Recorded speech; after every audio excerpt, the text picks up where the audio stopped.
Thank you. Please be seated. Let the record reflect the presence of the defendant, his counsel, the assistant state attorneys, and one of our jurors,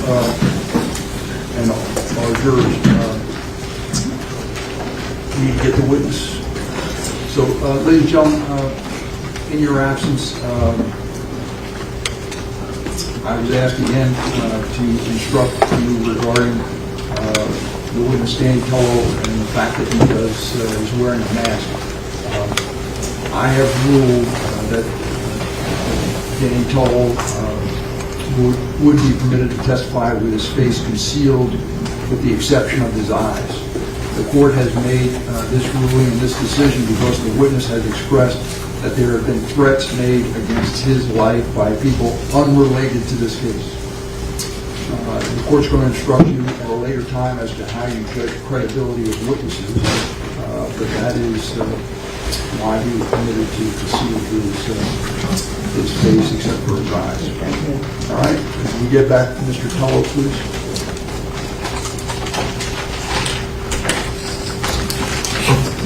One of the case sidebar.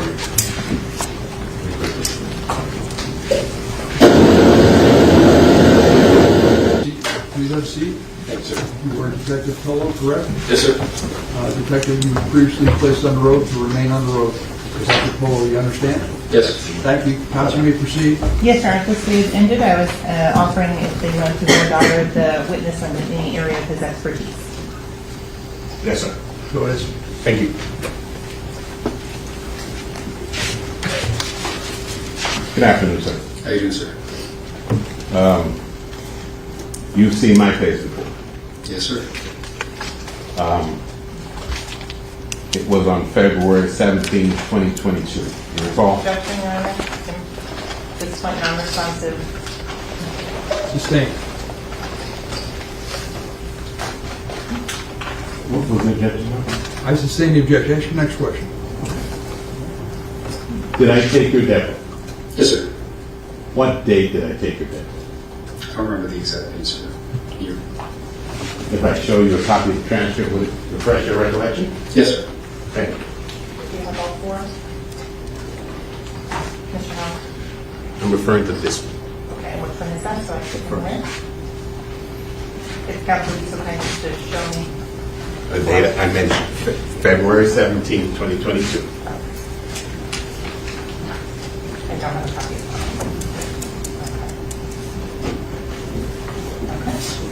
Does that refresh your recollection? Yes, sir. Thank you. And on that date, you were asked, I'm not sure if I did the question, whether or not you had ever been declared an expert in any proceeding. Correct. And had you? At that time, I don't believe so. Okay, so your expertise, or at least there's no court that had acknowledged your expertise up until February 17 of 2022. That I can recall. Okay. Are you contending that you were an expert before that? Has the court declared me an expert? Is that what you're asking? Well, we know you didn't. You said no. All right. Okay. Can you clarify the question? Okay, let's strike that. I think we can. Okay. You were asked about your training and education just now by Ms. Bradley, Yes, sir. and you said 500 hours of specialized training Yes. in the area of gangs, organized crime, and money laundering. It's Yes, all sir. the same. It interconnects when you're working a game case. Okay. Of that 500 hours, how much was money laundering? I'd have to go through all my certificates and subtract a couple hours here and there. The bulk of it is gang investigations and organized crime investigations, which are one and the same, basically. Okay. So you're not saying that money laundering is one and the same as gang training? You're No, saying sir. it's not? I'm not saying that, sir. Okay, but that's included in your 500 hours, right? Yeah, a couple hours out of that are money laundering, specific money laundering. Maybe if you want me to take a guess. I don't want you to guess anything. Okay. Then, Okay. yeah. But you can't tell us, as you said. I can give you an estimate.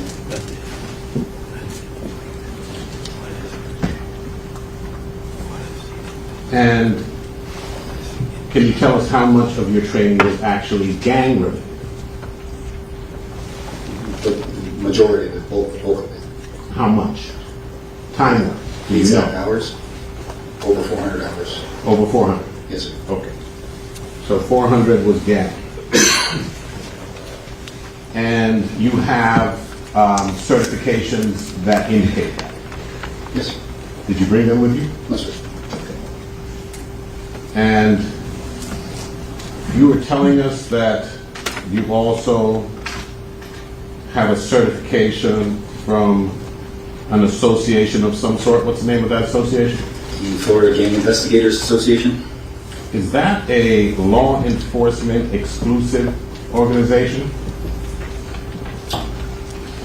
I think, do you mean, do people other than law enforcement go to those trainings? No, I mean, can someone other than a law enforcement officer get certified as a Florida gang by the Florida Gang Investigation Association? Yes, sir. You know of that happening?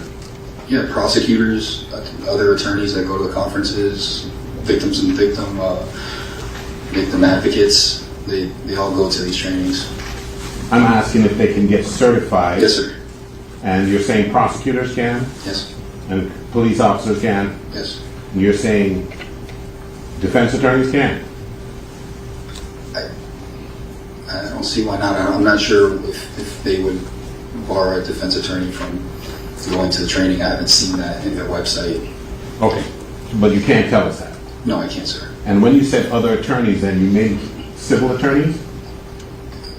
Yeah, attorneys like the attorneys that represent victims in certain crimes. I'm not sure what they fall under. Okay, and you're representing that civil attorneys that represent victims in crimes can get certified by the Florida Gang Investigation Association. They can take the trainings, yes, sir. And then the trainings result in getting your certificates. Okay. And how many hours do you need of training to get certified by the Florida Gang Investigation Association? The exact hours, I'm not sure of, sir. They put on basic courses and they put on intermediate courses, they put on advanced courses. You take them, you get certificates for those, and then they put specialized courses on specific gangs. You do all those as well. So exactly the amount of hours, I don't know exactly the amount of hours, sir. How many hours did you go train or get instructed with the Florida Gang Investigation Association before you got certified?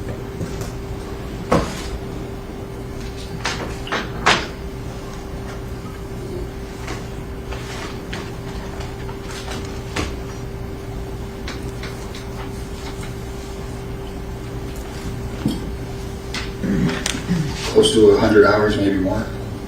It's an estimate. Okay. So it could be less than 100, you're saying? It's around 100. Okay. And the other, you said there was a certification that you have from some academy of some sort? It's called the National Gang Academy. It's a 8-week-long gang specialist course that's put on by a company called the National Gang Academy, a training company. And the National Gang Academy Training Company? It's called the National Gang Academy. It's a training company. They provide training. Okay, and the National Gang Academy Training Company, who are the people who give instructions? What is their experience? The person that runs the academy, I'd have to look at his bio. I don't remember exactly what his experience was, but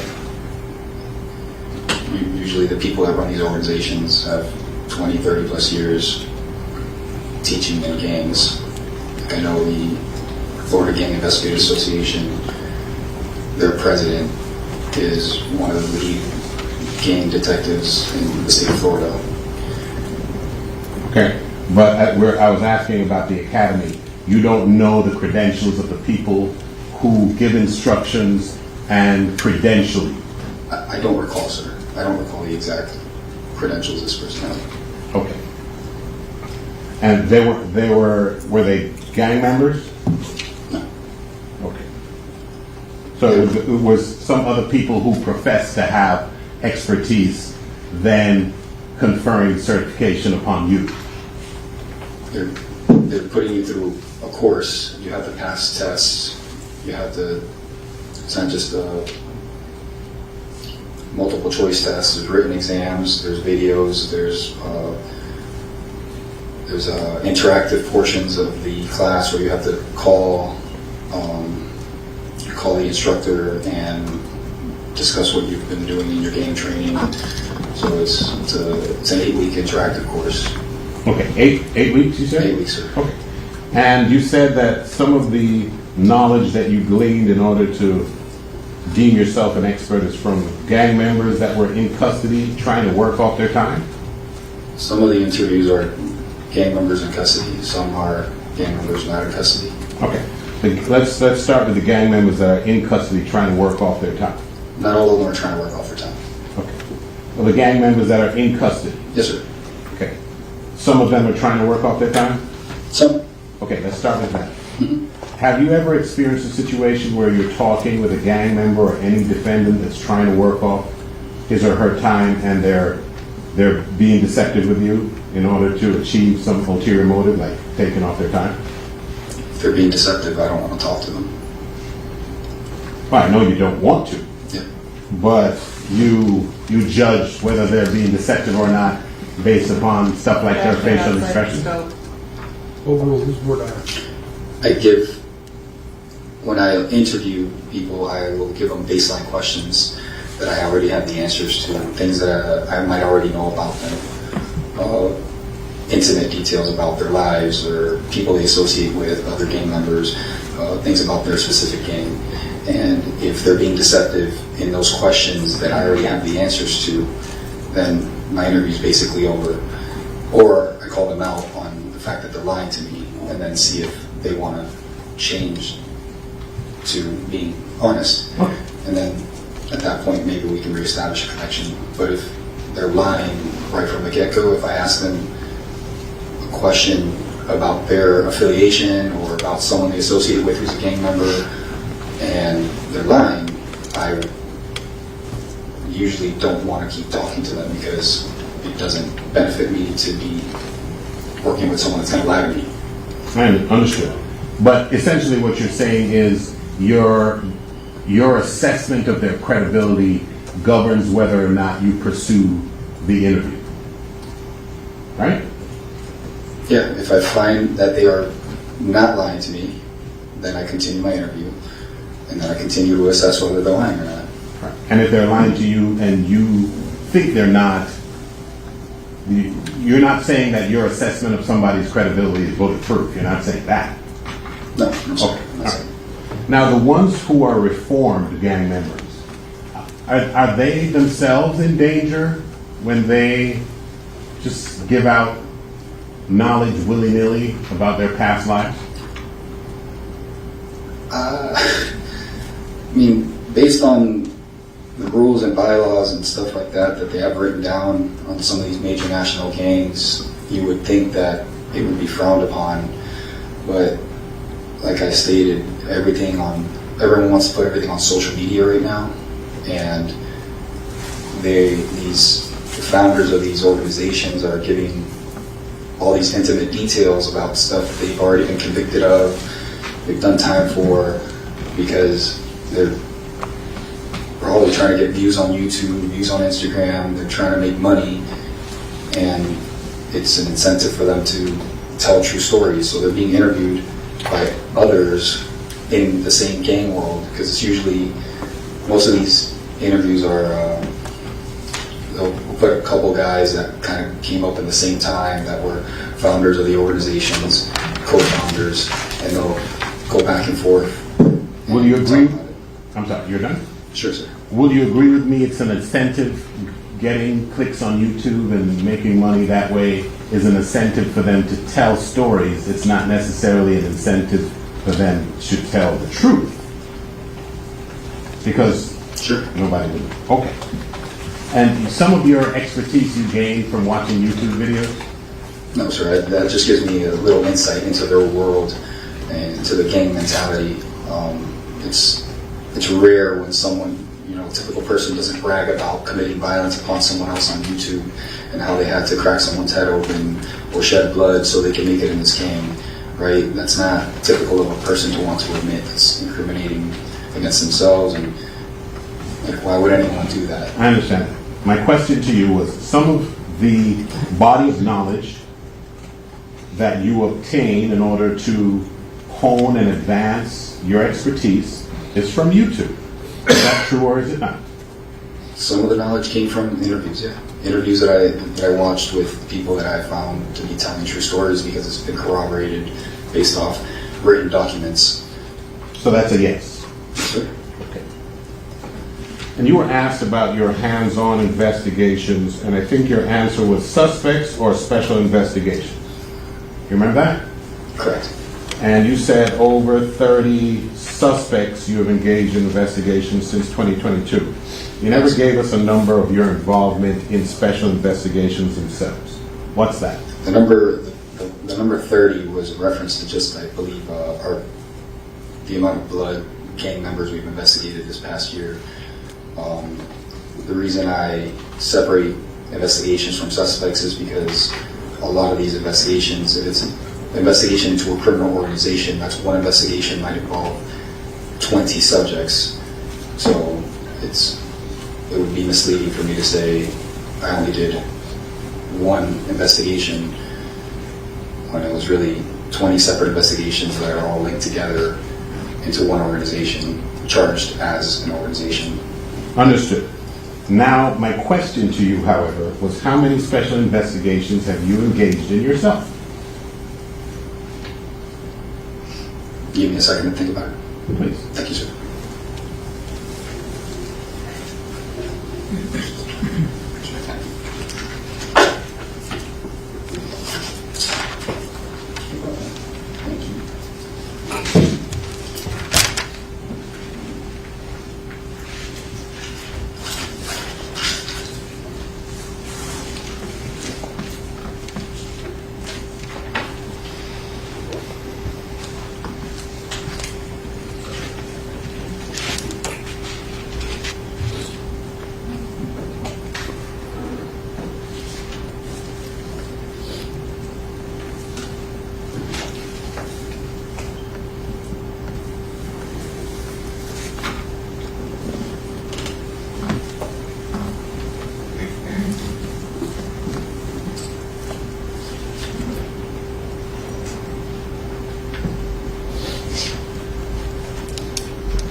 This is probably an accurate representation.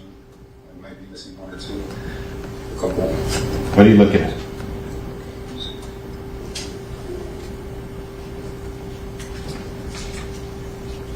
About 18 gangs and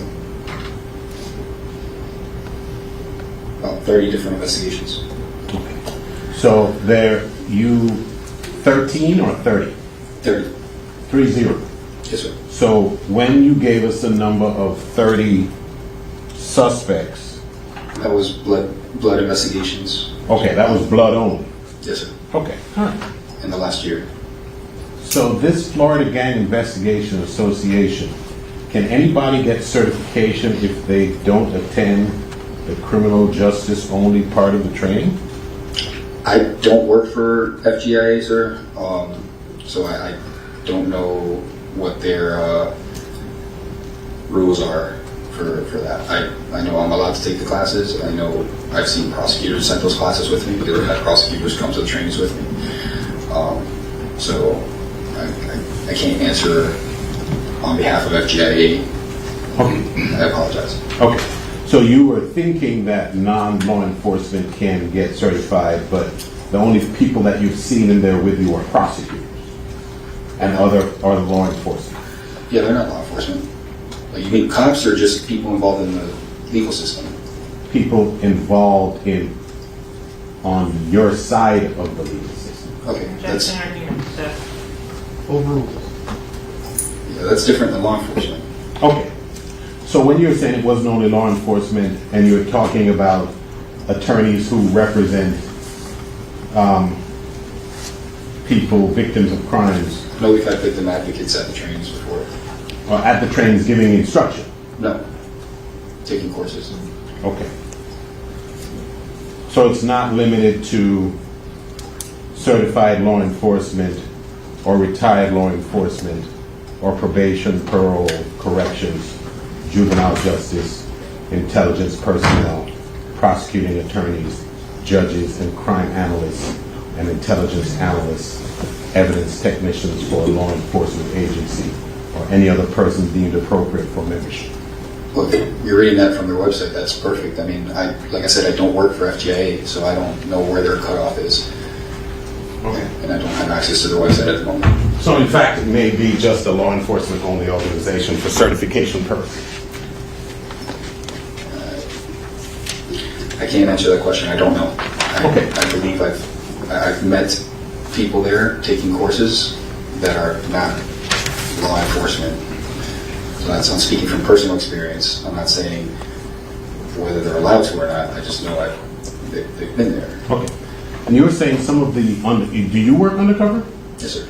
Okay, you were saying some of the undercover members, you know, of undercover law enforcement officers who are members of gangs. In an undercover capacity. Yeah. Yes. Undercover. Are you? I am not, sir. You did. So you would agree that those undercover officers who went that step would probably know more about the intimacies than you would. I was the case agent on that. Okay. And Case agent being the person that leads the investigation and tells the undercover what to do and what evidence I need to gather, what evidence is beneficial to prove the gang, and I collect all the evidence, meaning knowledge, instructions from other gang members. So I direct the investigation, they're the undercovers. okay. So when I'm the undercover, someone tells me what to do because it's their investigation. Okay, but in an undercover capacity, you never went to the step of getting inside a gang so you could be in the room where intimate gang activity was actually being discussed among gang members only. It's recorded. I'm in the room. Okay, so you're just in the room with them, but you are not a gang member, so they wouldn't be discussing stuff that only gang members discuss if you're not one. So what I'm trying to explain is that undercover operations are recorded audio video. So the fact that I wasn't present doesn't mean I didn't see it. Okay. So the gang Bibles that you spoke of, are those the same gang Bibles that you can download on the internet? There's some incomplete ones on the internet. I haven't really found any great ones on the internet. But there are some that have been leaked. Some of the information is pretty accurate. Some of them are outdated. It's not the most recent ones. Like in this case, we found an updated one that was revamped in 2016 from the original 1996 version. And you were saying to us, I think, that the rules of a gang in one location or locality don't necessarily translate into being the rules of the gang in another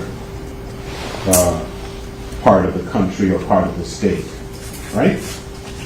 Yeah, so basically, like any organization, the farther you get down in the structure of that organization, things are lost in translation. So the head of the snake can only control the tail so much.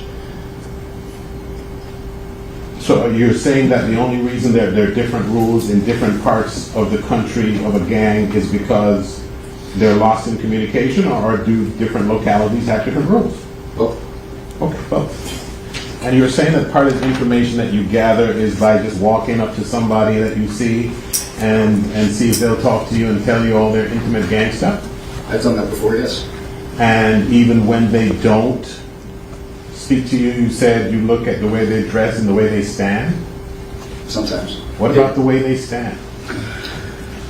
So specific to, let's say, the Bloods, they align, some of their symbology is specific to the right side. So they might stand and cross their arms a certain way with the right arm over the left arm. Or they might wear their hat to the right. They might put a bandana on their right, or put a different colored bandana on the left to show disrespect. So those are little nuances that if you know you're talking to someone who is a member of that gang, it could mean something. Okay. If I just meet you and you happen to be wearing a red bandana in your right pocket, I know you're not a member of the Blood, sir. So I would not think this guy's a Blood. I understand that. You get what I'm saying? But what I'm saying is, how are you learning? You might be learning whether the person you're speaking to fits the criteria of the gangs that you already have formed. You're not advancing your knowledge about gangs by looking at them and saying and identifying things that you already think apply, right? You understand the distinction I'm making? No, please rephrase that. Okay. Interesting question. And by the way, before I get to that question, you're saying that for example, Bloods are favor their right, so they might cross their arm right over left, right? Yes. When you say might, are you saying that sometimes they cross it left over right? Yeah. Okay. I'm just saying. So that's not really a rule then, right? Nothing's written in stone, sir. Okay. So that means Bloods typically wear red. Right? That's one of their primary colors. They also wear green, which is on the East Coast a blood color. And new recruits within the Bloods are told to wear brown or tan with a white T-shirt.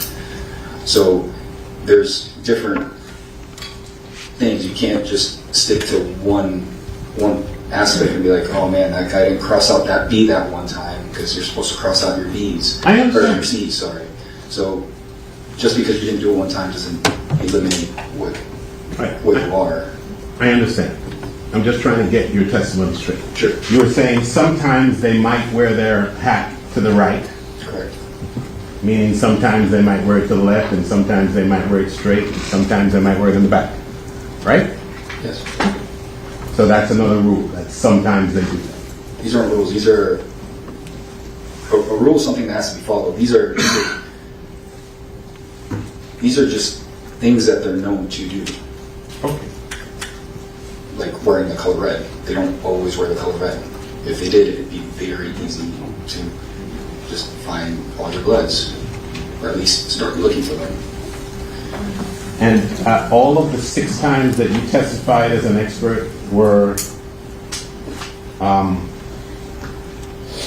they in 2022 and 2023, or just in 2023? I testified in federal court a couple months ago on the Zone Mafia family case as an expert. I testified last year sometime, I forgot when, on a Nitrate Gangster Bloods case, attempt homicide case. And I've testified in a couple of sentencing hearings between that time and now. Okay. So whatever the case, would it be fair to say your expertise is just kind of in its embryonic stage, since you weren't certified as an expert as of February of last year? You'd agree with that? I think my knowledge of the topic has grown over time. Obviously, that's why I do recurring training. But And you said that you've attended every conference since 2016, right? yes, sir. And your first conference, what conference was that in 2016? The Florida Gang Investigators Association. And how many Conference. times? I'm sorry. The conference. Okay. And you said every conference since then? Is it biannual, annual, every Annual. month? Annual? Annual, and then they host additional trainings throughout the year. You wouldn't call them conferences. They don't call them conferences. They're just trainings. 2-day trainings, 3-day trainings on specific things like outlaw motorcycle gangs. I believe was the last one I took. Okay. I think a 2-day training. And you got your certification in 2016 then? I'd have to look at my certificate. I think it took. I had taken 2 years before I got the advanced certificate. Okay. All right, one last thing. You said that you have taught, like, I'm not sure I got that right, but was it like at-risk youth kind of seminars to just say no kind of thing? I've spoken to the youth both while I was working on the road before I was in the Strategic Investigations Division, trying to help the youth not join gangs or leave the gangs that they're already in, trying to give them an opportunity. That's something that I do on my off time as well, when not for the sheriff's office. I volunteer, and I've taught at a victim advocacy conference for the Office of the Attorney General. And youth outreach is important to me. Okay, and thank you for that. We need that. My question to you, however, is when you are speaking, and would you actually call it teaching, or is it speaking? It's teaching. They have questions. You're teaching them how to properly document gangs, because if it's done incorrectly, then you're gonna ruin the system. And it happens. We see it where. I thought you were talking to kids. Are you talking to young youth? You're teaching them how to I thought you were talking in general when I'm teaching. Okay. I'm sorry, sir. No, kids. Yeah, no. When you talk to the youth, you're talking about. It's a prevention thing. It's more of like, don't ruin your life, and explain the risk factors and what not to do, and try to help them understand that there's a life outside of that, because some of these kids come from families and neighborhoods, socioeconomic areas where they don't see a light, so they need to understand that there is a way out. I agree with you. What I'm asking you is, when you do that, you are doing nothing that any other of these fine officers could do, or I could do. I think I could relate with them a little better, because I understand the gang mentality, because I've interviewed so many gang members, so I understand where they're coming from. Okay. But you have included references to motivational and just stay on the straight path speeches to you as among your teaching experience and your expertise. Something I do, yeah. And you learn from those kids as well. You don't think you learn from kids that are involved in gangs? Okay, thank you. One moment.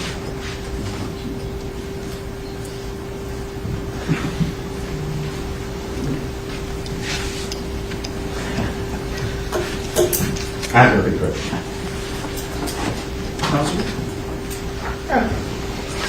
So, Detective Polo, when you're talking about determining whether or not someone is or is not a gang member, do you go both ways? I try to convince myself that they're not. I'm trying to avoid confirmation bias. So someone tells me this guy's a blood, or is all off your family, or GD or Crip or whatever, I'll start looking for things to tell me that they're not. Because the second I can convince myself that this person's not a gang member, it's probably true that they're not, and that maybe it's just not enough evidence to prove they are. But when I'm going in there looking for evidence against it, and all I can find is evidence to support it, that's when it shifts, and I'm like, okay, this guy has to be a member. And this happens frequently because, like I said, sometimes people document gang members incorrectly because they'll see a tattoo that they think means something, and they'll document that person as a member of XYZ gang, and then I personally know that person is a member of this Bloods gang. So then I have to go and figure out why someone believed this person was a member of this other gang, and then convince myself that that person was wrong and I'm right, or maybe notice that there might be two gang affiliations, like a prison gang and street gang, national-based gang and local street gang that they associate with. So multiple alliances. Okay, so you mentioned that there can be multiple alliances. Can you give a definition of what it would mean to be behind the wall? Behind the wall means in prison. So are there different gangs that are behind the wall versus outside?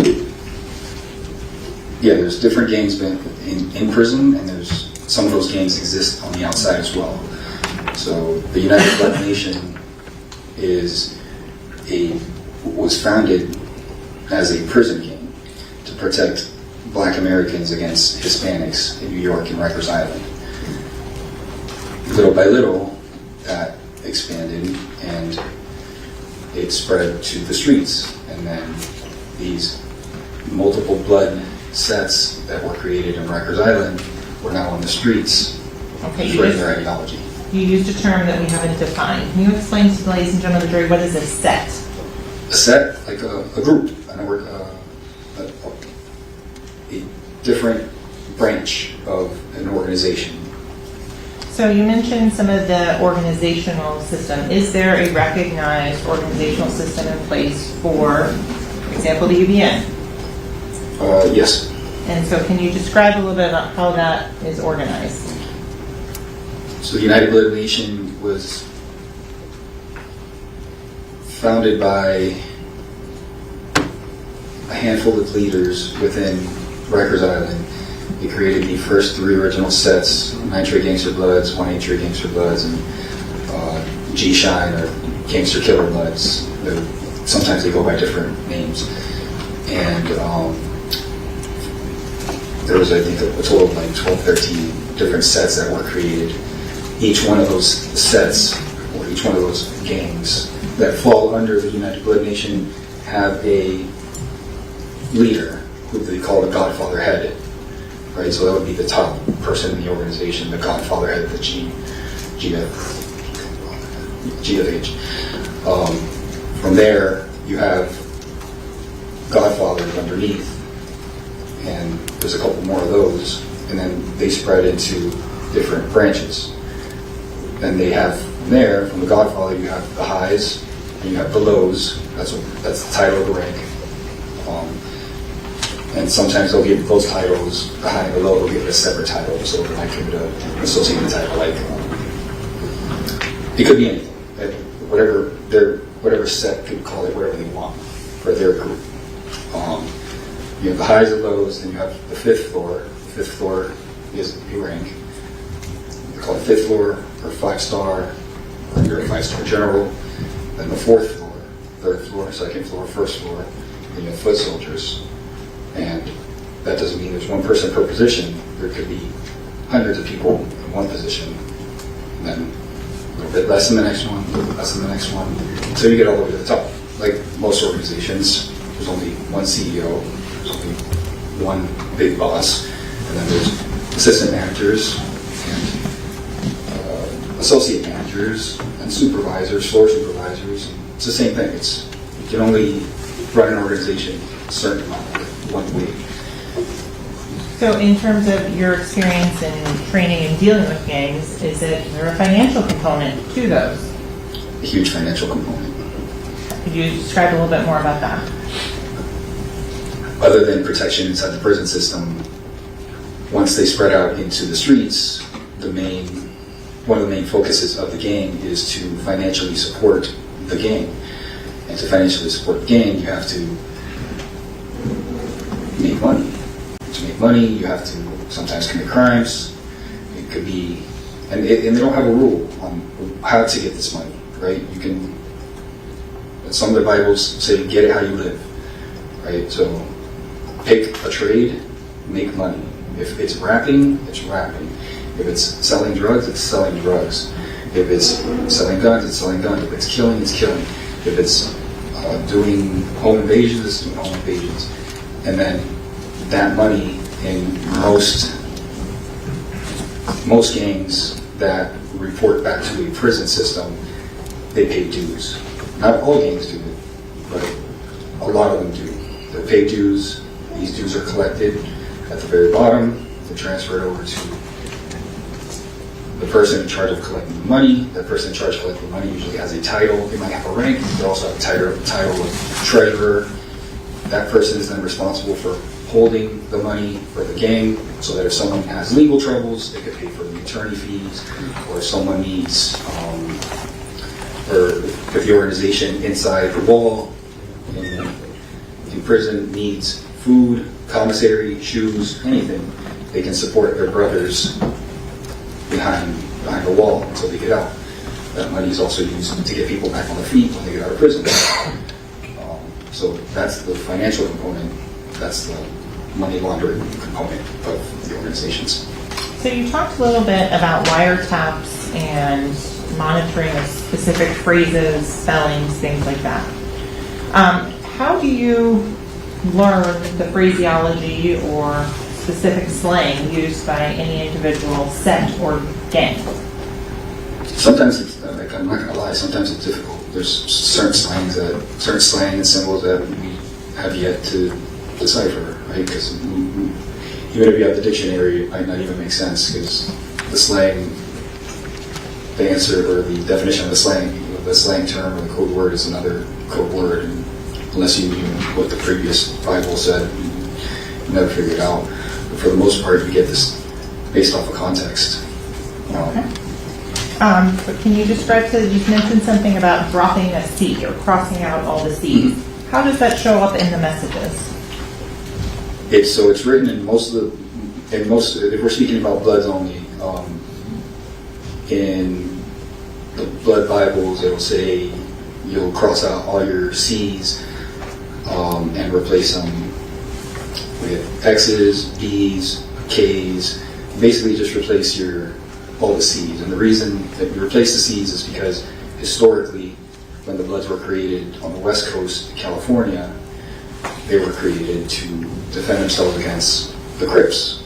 The Crips were an organized gang at the time, in the early 70s. They were decimating the local neighborhood street gangs, and the local neighborhood street gangs banded together and said, let's unify and become one organization. Malpairu, that was one of the original sets. 5'9" Grim, one of the original sets. And all these neighborhood street gangs, like I stated, there's neighborhood street gangs. Eventually, sometimes evolve into large national gangs. That's how the Bloods were created. So these neighborhood street gangs banded together, created the Bloods, started calling themselves Bloods, and began to multiply. And their main thing was defending themselves against the Crips. So most of their language is anti-Crip language. That doesn't mean right now there's a war between Crips and Bloods, but they might still disrespect each other.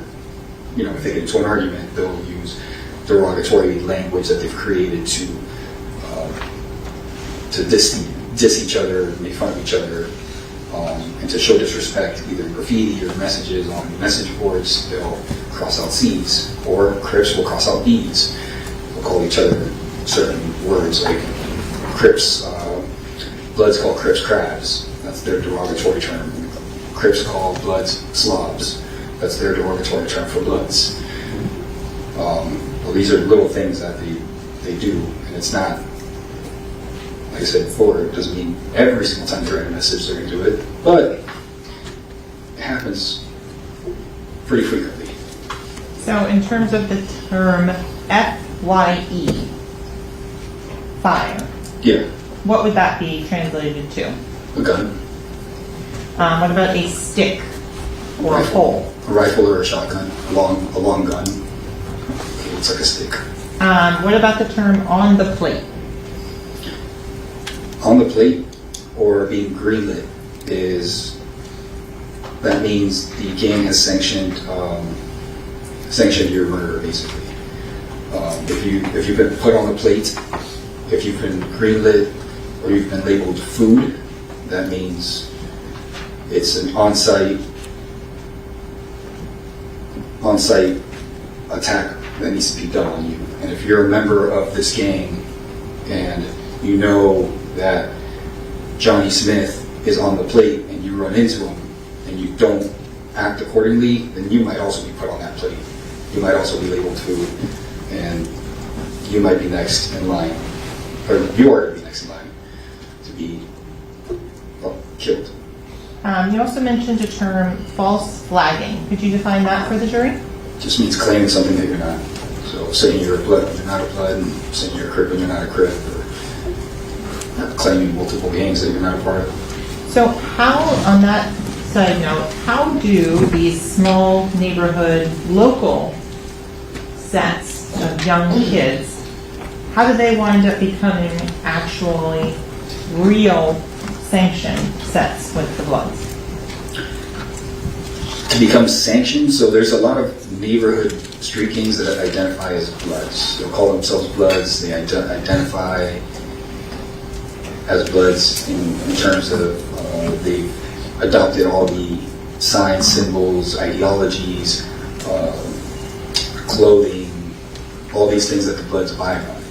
And they might have bits and pieces of knowledge that they've gotten from, friends or whoever, or the internet. And they try to follow this stuff.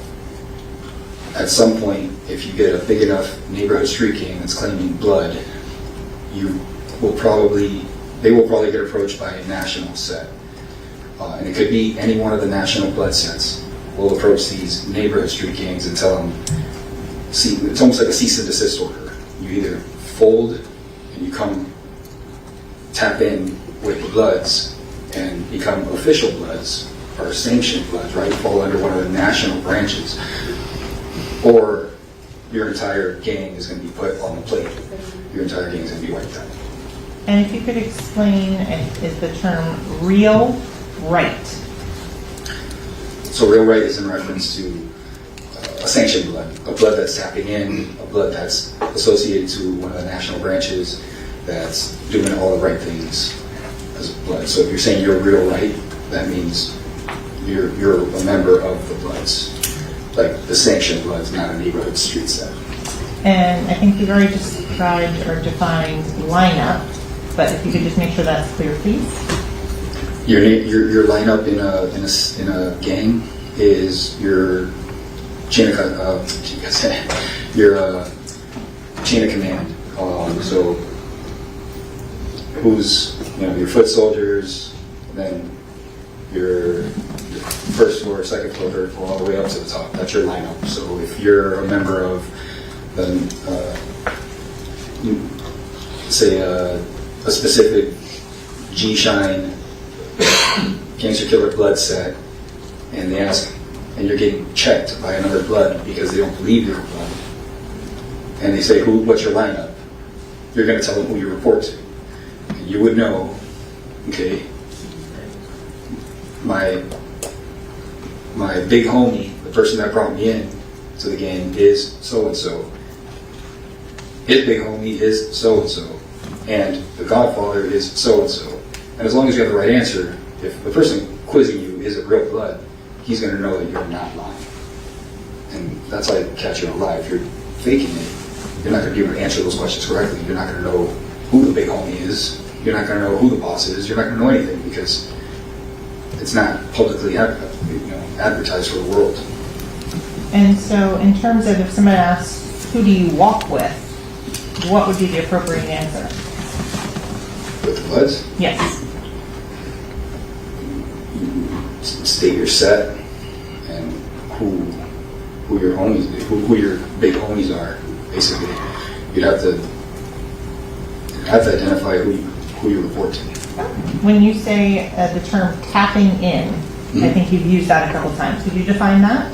Tapping in is what all the unsanctioned blood sets are told to do. If you want to become a real blood, and by real blood I don't mean unsanctioned sets are not real bloods. A gang is a gang. It doesn't matter what you call yourselves. Just because you're sanctioned doesn't mean you're not a gang.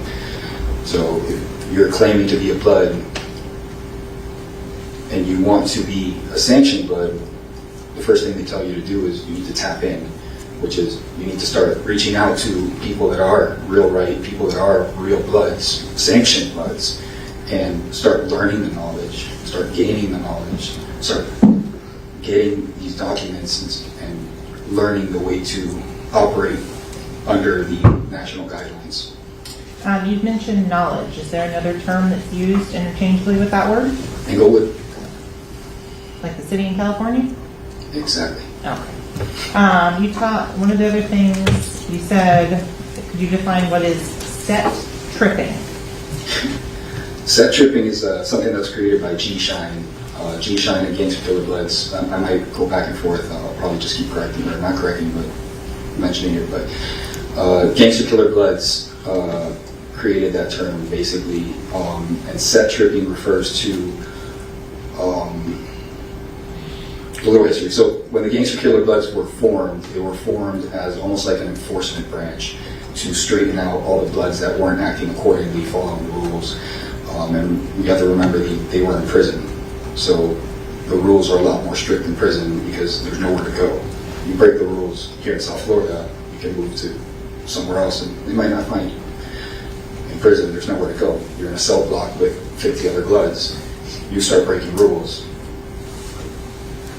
everyone knows. So set tripping is not acting accordingly. So that means if there happens to be a fight on the courtyard where someone needs to get slashed or someone needs to get beat, and you didn't do what you were supposed to as a member of this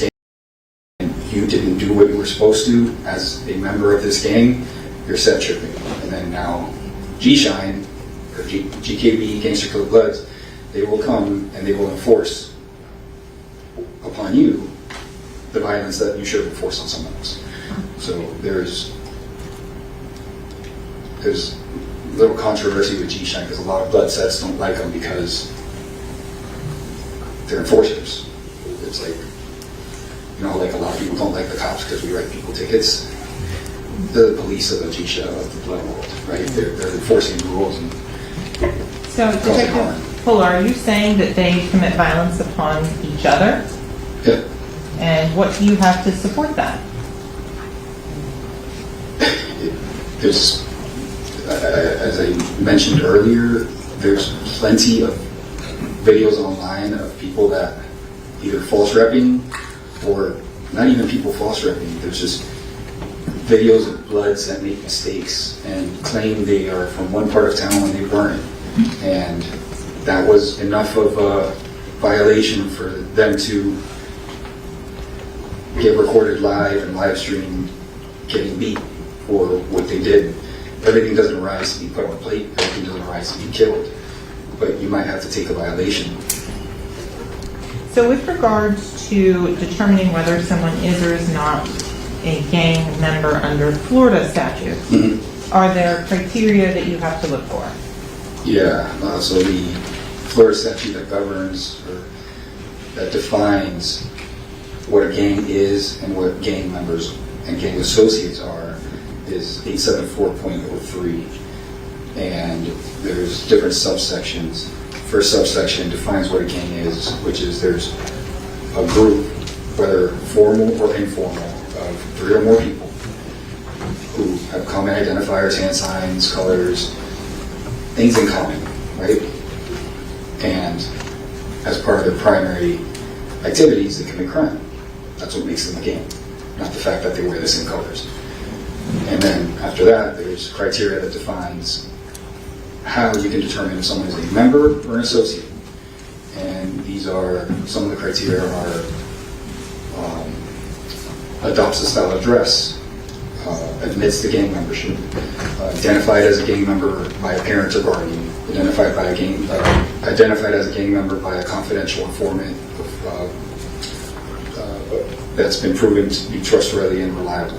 Identified as a gang member by a informant that hasn't been proven trustworthy and reliable. Being associating with a gang member 1 or more times. Associating with gang member 4 or more times. Okay, so maybe There's like start 13 you. of them, I think. First. Yeah, A through K. Does that sound Yes. familiar? Okay. With regards to the involvement, does every gang member have to be involved in every single criminal activity?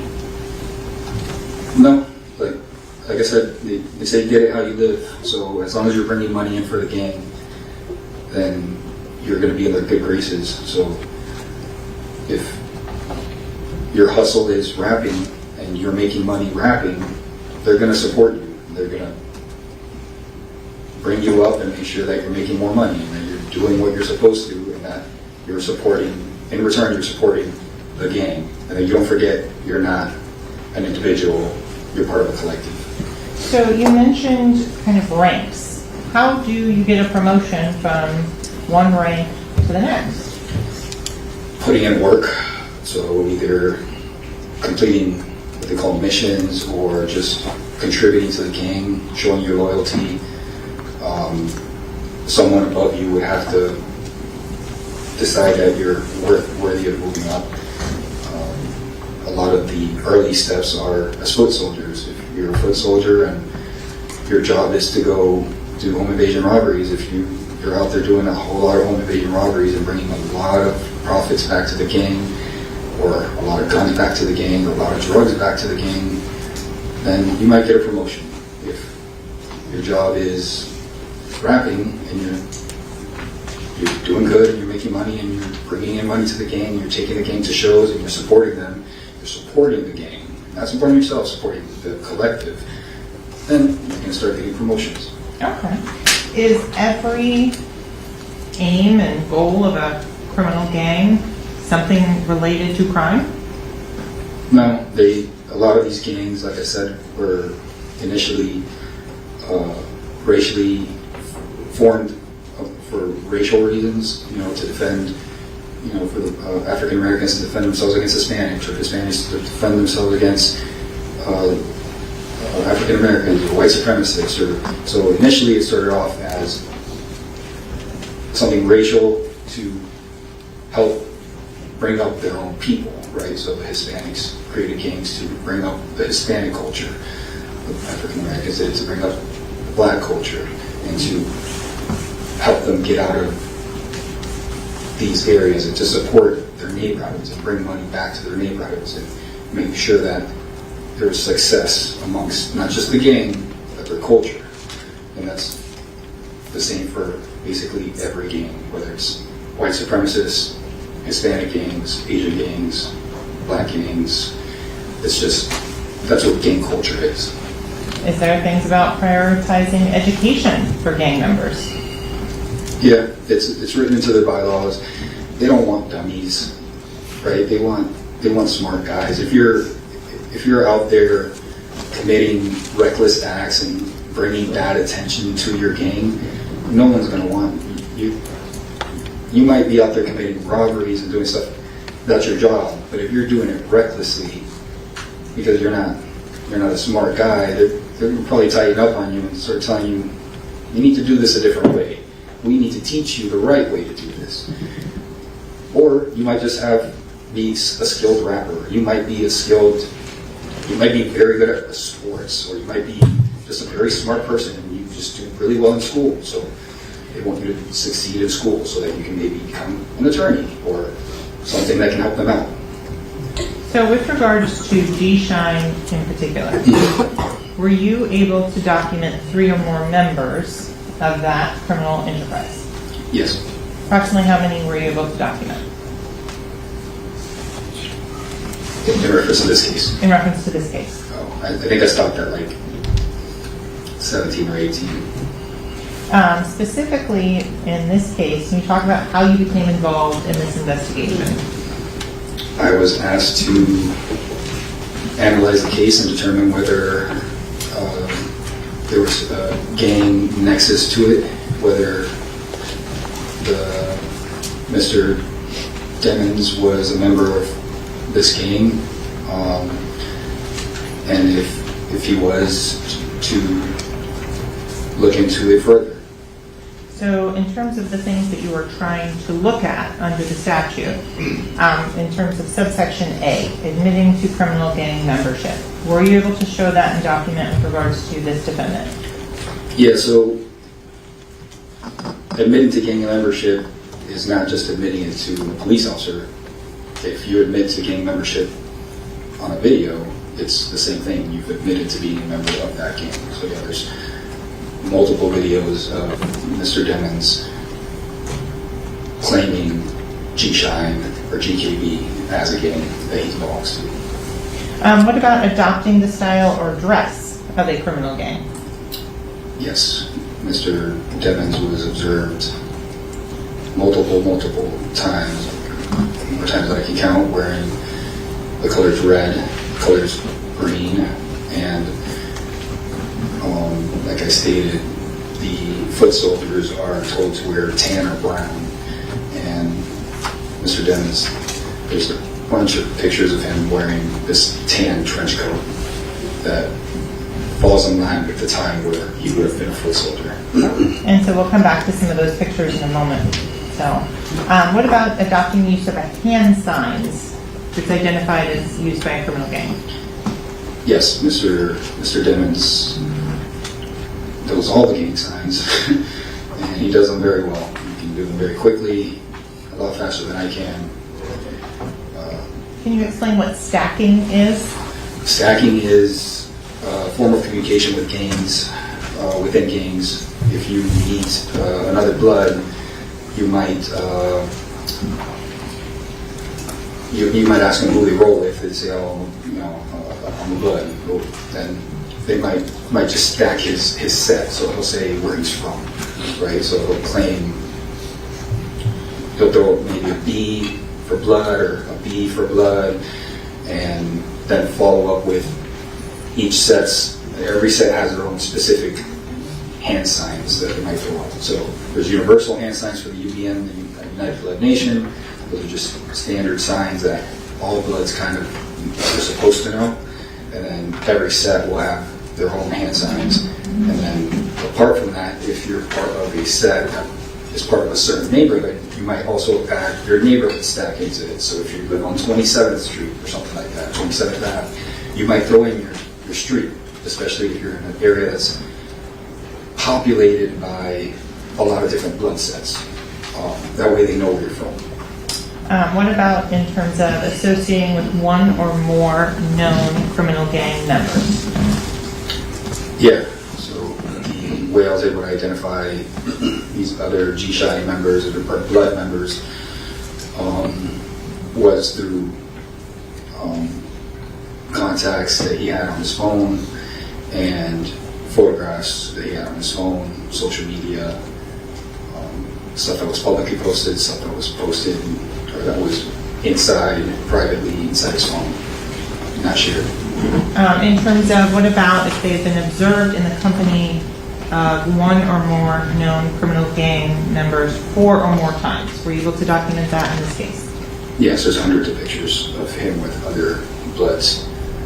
What about if they are identified as a criminal gang member by physical evidence? The physical evidence would be the videos of Mr. Demons throwing up hand signs, the videos of Mr. Demons saying the G-Shine oath, their motto, all the social media posts, references he makes in songs about being a blood. That's all physical evidence. Okay, so I want to The go. Bible. And so we'll get to that in just a moment. So Detective Polo, are you taking into consideration that this could be a character or an act that's put on for social media? No, I don't believe this is an act or a character. This is, as I stated, G-Shine is one of the more violent blood sets. They're the ones that are enforcing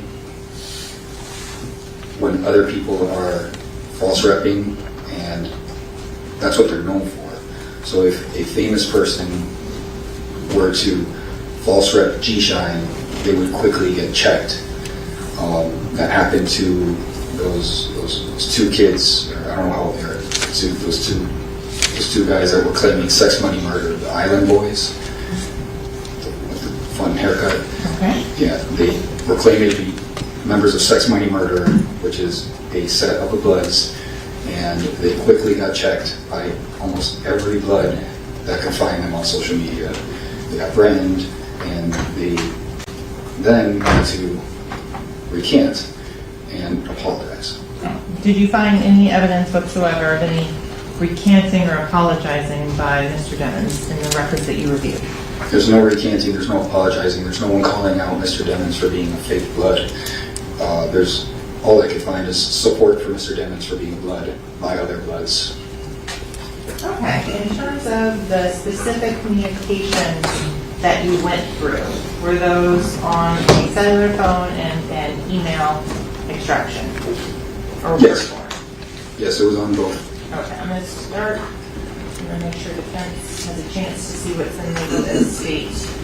Triple U for identification purposes only.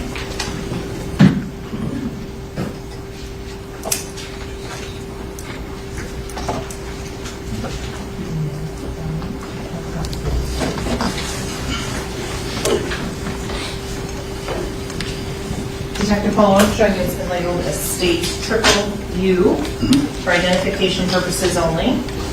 Do you recognize those documents? Yes. How do you recognize those documents? It's the email chain forwarded to YNW Melly booking at gmail.com from one Jaquan Burton,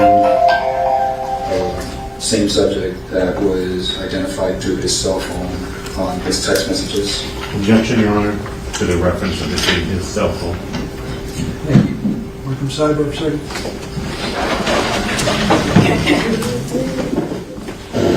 Ladies and gentlemen, we're going to take a short recess. Do not discuss the case. Don't form any opinion about the case. Don't allow anyone to discuss the case in the presence.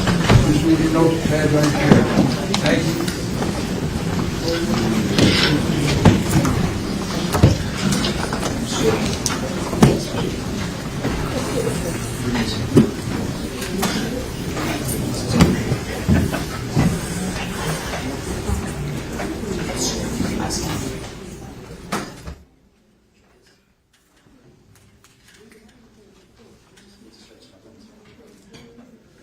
Don't discuss the case.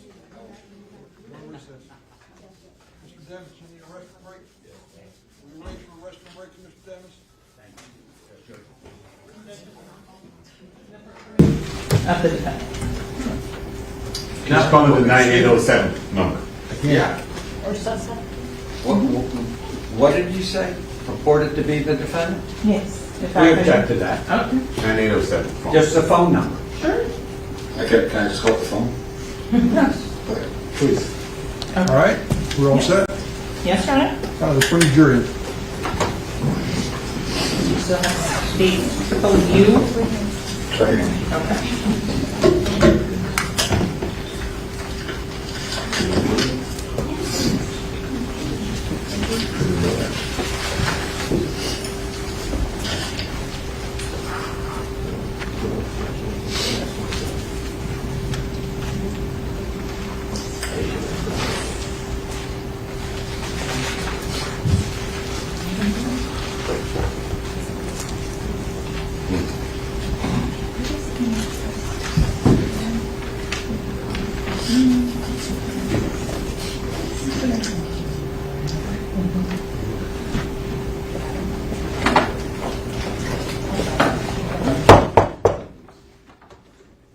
Jury entering.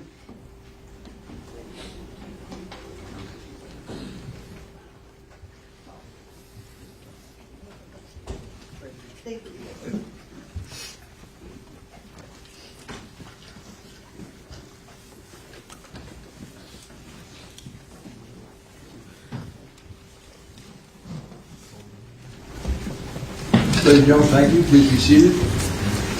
Let the record once again reflect the presence of the defendant, Mr. Demons, his counsel, the assistant state attorneys, and ladies and gentlemen of the jury, our witnesses remain on the stand. Councilwoman Gross, we're still on your direction examination. proceed. I sustain the last objection. Repeat your question, please. Yes, sir. So Detective Polo, the item that has been presented to you is straight states triple U. You recognize it? Yes, ma'am. How do you recognize it? It is the email chain addressed to YNW Melly booking at gmail.com. Is this the same email that is referenced in the 772-713-9807 phone extraction you reviewed? Yes. Is that the same or substantially same condition as when it was retrieved from Google via search warrant? Yes. Here at this time, the state would request that the state's triple U into evidence and published to the jury. Any objection not previously raised? We object to it coming in toto and we request that any individual exchange be authenticated, foundation be laid. Objection not overruled. It'll be admitted. States triple U will be marked states number 68.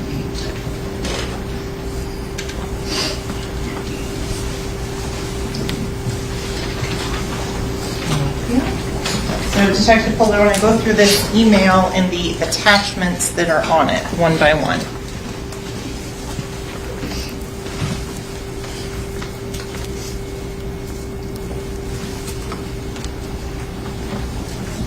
The September 16th, 2018 sent date. Do you see that on there? Yes. Okay. Can you please say and read for the ladies and gentlemen of the jury what is the Counsel, one second, please. Thank you. Sorry to disturb. No. Grab a chair. trying to make it as big as possible as well. So the individual that is from on that, you could read that aloud for the jury? My computer just Jaquan Burton at burtonjaquan@gmail.com. And who is it addressed to?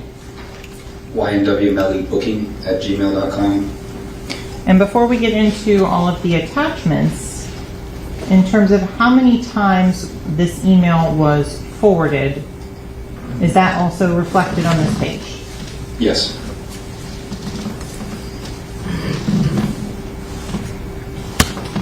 This third entry down, the Jaquan Burton again is the sender. Who is it going to? The subject named Derek Dixon was identified as Gino, Okay. street name Gino. And we'll come back to Gino in just a little bit. Continuing on.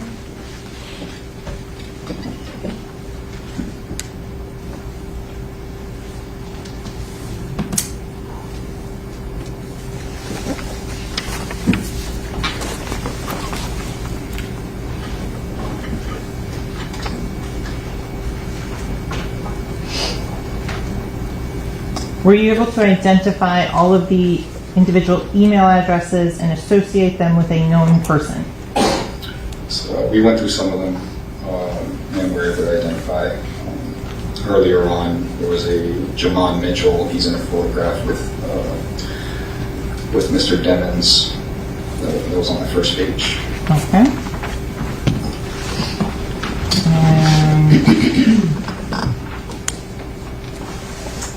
Is that the one here? Is that what you're talking about? No, I think I have a copy. Right. It was first page. I'm sorry. First page, the first one sent to mitchelljamon@gmail.com. Oh. So going through, continuing to this last, the first forwarded one on this particular email chain. Can you read the from email? Bang Bang is the name, and then the email is bangbangascari@gmail.com. Does the term Ascari mean anything particular or special in relation to the G-Shine Bloods? Ascari is a step above the foot soldier in G-Shine. It's like their second rank above the foot soldier. Okay. So continuing on, the information that we're here, and I'm sorry I have to make it a little bit smaller to fit on the page. is this some of the history you were talking about? Yes. In terms of the individuals that are listed and the dates and things like that. For example, if you look here, the 199BIX. Can you explain or translate that? 1996, I took the S out, put a B, because Slav is a derogatory term towards blood, so they take out S's as well, put a B in it. In terms of some of the individuals that are listed on the next line, Corey King, Shaquell, Hitman, Pimp, and Rob Lowe. Are those some of the individuals that you talked about that have posted on YouTube? Yeah, OG, Corey King, he was the original Godfather head, and he was one of the founders. There's a video of him in Tampa, I think from last year or the year before, during the G-Shine National Gathering. He was president, showing live streaming for everyone, showing the big turnout. There weren't just G-Shine members, there was members from all blood sets, but it was a G-Shine event. OG Shaquell, he's the second one. He's a notorious G-Shine member, one of the original founders. He does a lot of videos online as well with Corey King, a lot separate, but some of the Corey King and some of these other names, Hitman, Pimp, and Rob Lowe, they're referenced. My apologies. They're referenced in these historical accounts from Corey King and Shaquell and some of the other blood leaders that aren't listed here because they're not members of G-Shine. Okay. There's a word here, DAMU. What is that? Damu, blood. Is that something that you see throughout these records? Yeah. The Damu, or they call themselves Olas, O-L-A. It's just a way for them to, it's like saying bro or dude. Damu, you're saying you're a blood. I'm an Ola, I'm a blood. Any other blood would know exactly what you're talking about. Okay.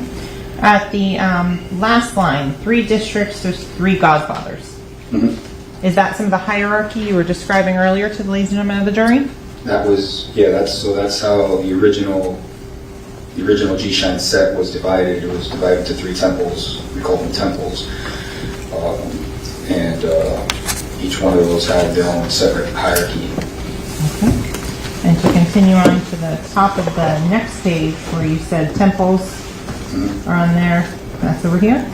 Yeah, and it references the names of each individual set, so that's a common thing. Sometimes a lineup or a set will be named after the leader. Sometimes they just give a name.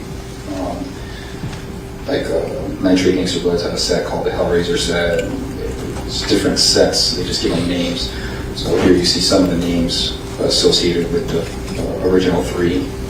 The most important one here is the 9.5 Killer Shine set. And the screen in front of you is a touch screen, so you Oh, is can it? Wonderful. touch it and it will show what you're looking at. Yeah, so 9.5 Killer Shine, that one stood out to me Why so? because in the messages located on the phone between The 9807 phone number and between the 9807 phone number and G-Shine members that were identified, Gino being Derek Dixon, Herc or Q-Shine being Jaquan Burton, and the person they listed as their godfather being a subject named Stretch, who was identified as Keith Stevens. okay. Yeah, Keith Stevens. His name is Stretch, and Stretch has been documented as in multiple federal indictments as the leader of the 9.5 Killer Shine blood set. Oh. So that corroborated past investigations. Okay. So when you're talking about like calls and responses, you mentioned that the information will have kind of the translation. Is that what we're looking at here? Yeah, so right here, this is a way of asking who you fall under and the response you're supposed to give. Then you have, a code and NBA. So if they just wrote, if you find some ledgers or mail in the jail where they write NBA, they're not talking about basketball. They're talking about the National Blood Association.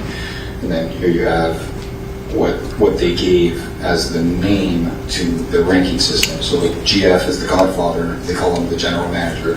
And this is what I said, and it changes from set to set, because there might be a set that won't call it the general manager. They'll call him whatever, it could call him anything. It's up to each set to do it, and it could change. It's not written in stone. The high is the next step under that. We call him the head coach.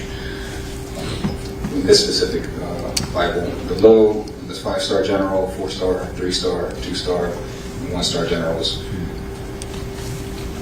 Okay.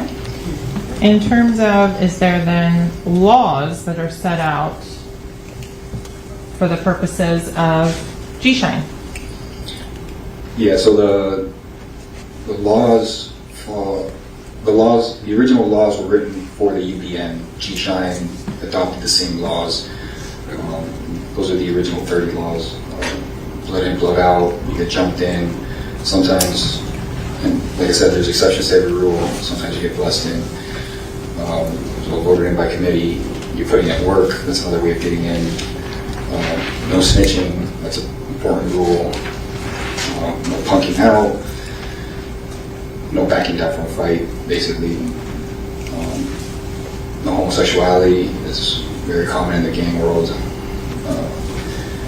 Can you translate, you made a comment about being blessed in. Can you just explain that? I don't think you've defined that yet. So blessed in is when you didn't really put in any work and someone within the organization is just vouching for you. And just saying, hey, this guy's going to be one of us. They bring you in, you don't get jumped in, you don't have to put in, you didn't put any work in, you didn't do anything, they just brought you in. They brought you home. That's terms that they would use. But the most commonly used term is blessed in. Okay. On some of them, like no flu wearing or yellow back. I don't know. I have no idea. So there are some things that even law enforcement has yet to decipher. Yeah, there's certain. I said that I think earlier that there's certain codes that just don't make any sense to me. There's certain tattoos that don't make any sense. I just see them over and over and over again on bloods, and I know it means something to them. I just haven't figured out yet what it means, and sometimes they don't answer. Number 11 that's indicated here, cross out all C's and replace with B's, K's, or X's. Did you see evidence of that in the phone belonging to the phone number 772-713-9807? Yes. Oh, was that in private communications? Private communications and public posts that were posted from that phone. Okay. And items number 16 and 17. Is that a common rule to basically don't admit anything? This is what I was talking about, where the Bibles are held in secrecy, right? So that's why I send them through email, because typically you can't just find someone's email laying on the floor, right? That's not a thing. You can find documents laying on the floor at a search warrant, but to get an email, you would have to write a search warrant for Gmail or iCloud or whoever. So that's why they send out these Bibles a lot in email form. Okay. To keep it secret. The last one on this page, never take another person's side over your homie. What is a homie? Homie is a member of your set, a member of your blood set. So just because it wouldn't just be any blood, it would just be a blood within your organization, within your lineup, within your set. Okay.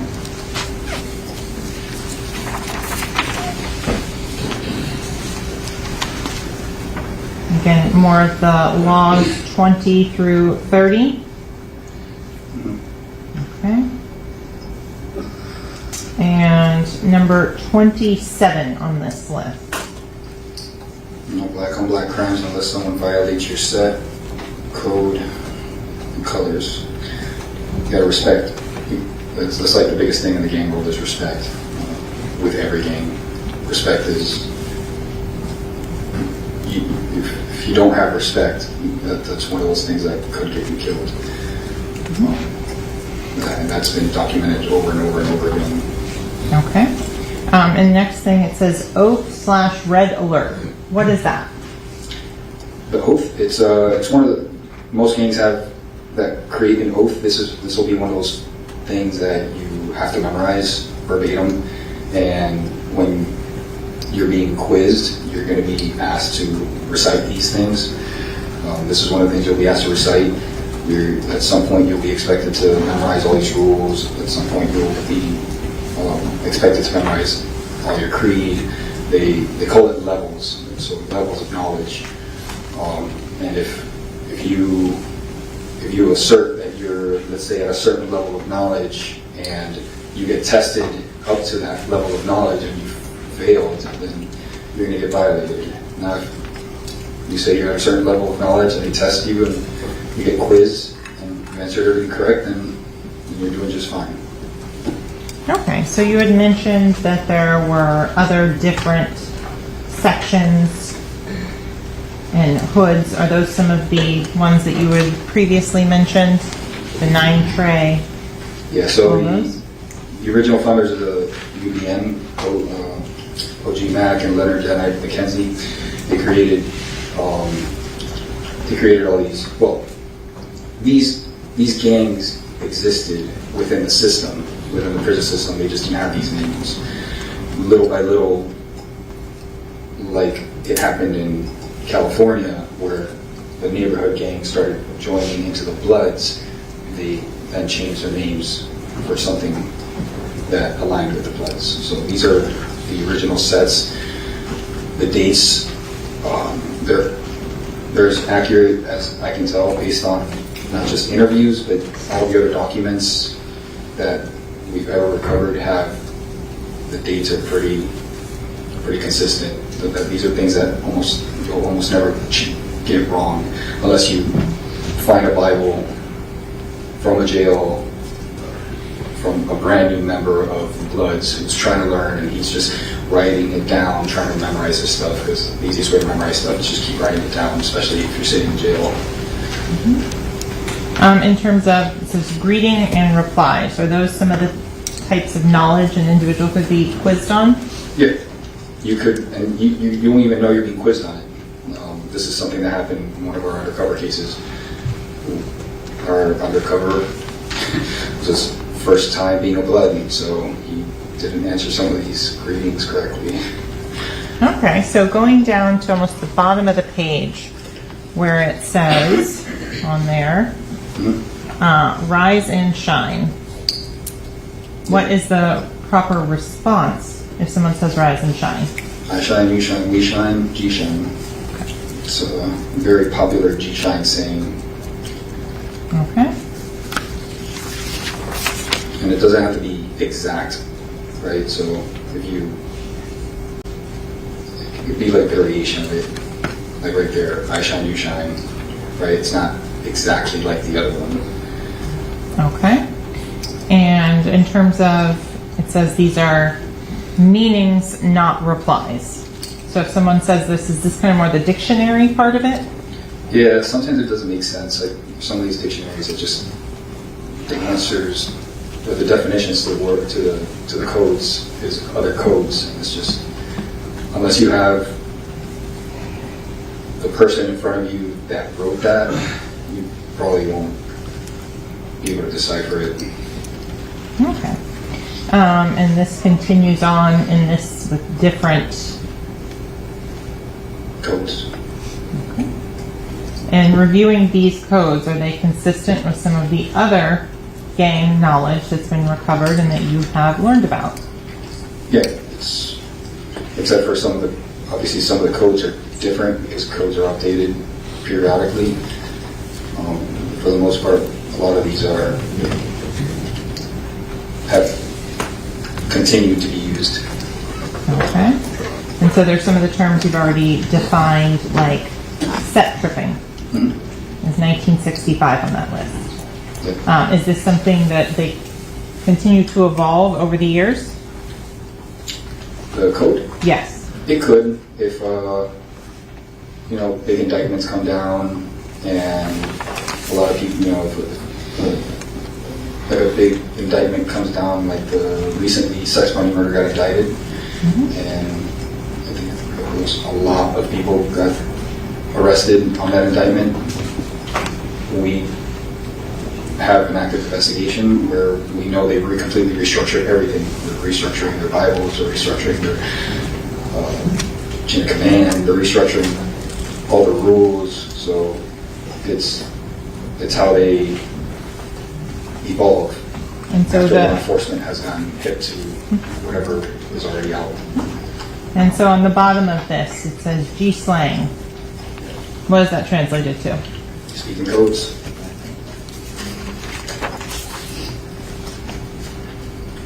And continuing on to the next page. Do you have all of these memorized? No. Okay. I've tried. Trust me, I've tried. Between this and all the other games have the same thing going on. A couple hundred pages of that, it's impossible. Okay.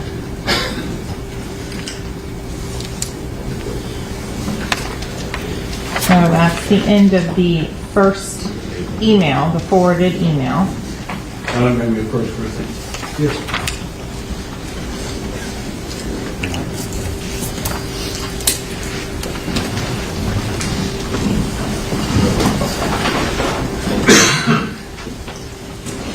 I'm so sorry.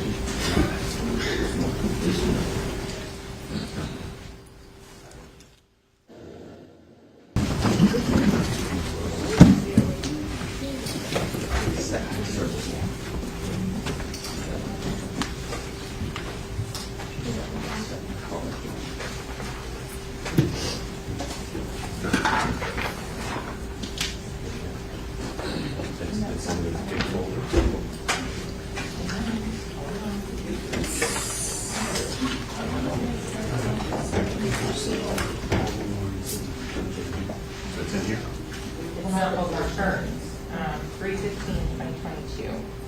This was discussed in the second and third depots, and the third and fourth depots. Just found it.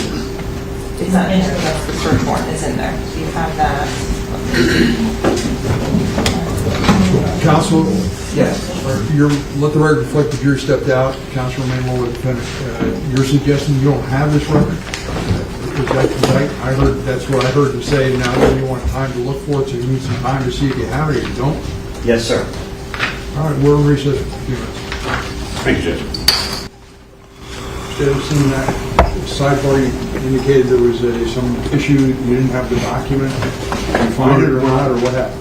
We're still checking. Oh, you haven't resolved it. We have not resolved that. So Your Honor, it was pursuant to a search warrant that was signed on March 14th of 2022 by the Honorable Barbara Duffy. The information was provided to the defense counsel as once the return came in from Google. It was sent on March 22nd of 2022 and provided that information to counsel. I'm going to try and pull up the email confirmation and then provided them another copy of it as well. I'm going to try and verify that. We are, yes, someone on the team is, yes. All right, we're in recess.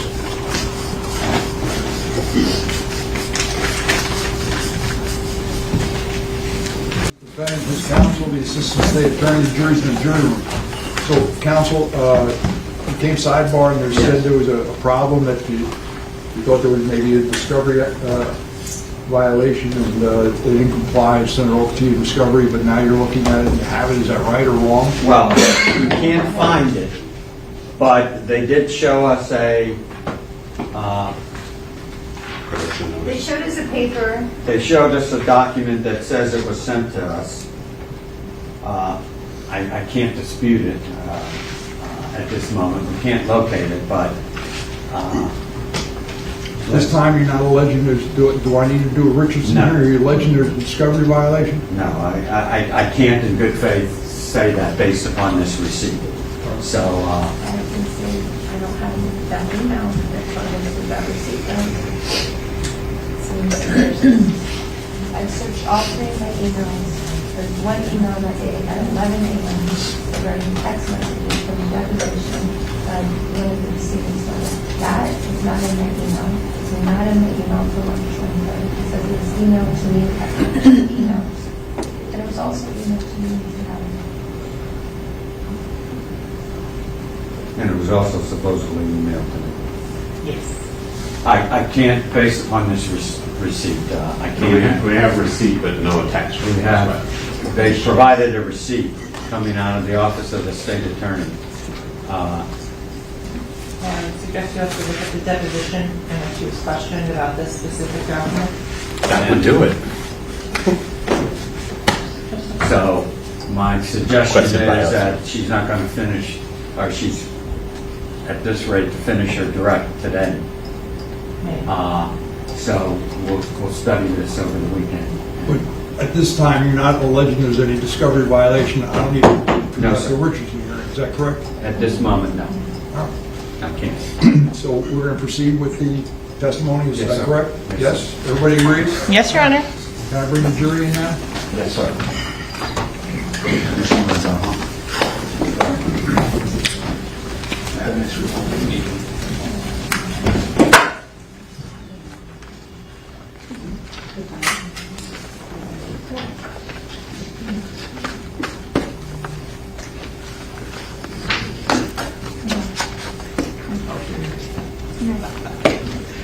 I couldn't resist. I couldn't. Huh?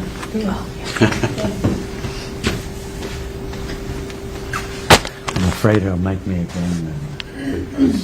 We get something. We get a verdict based on sympathy.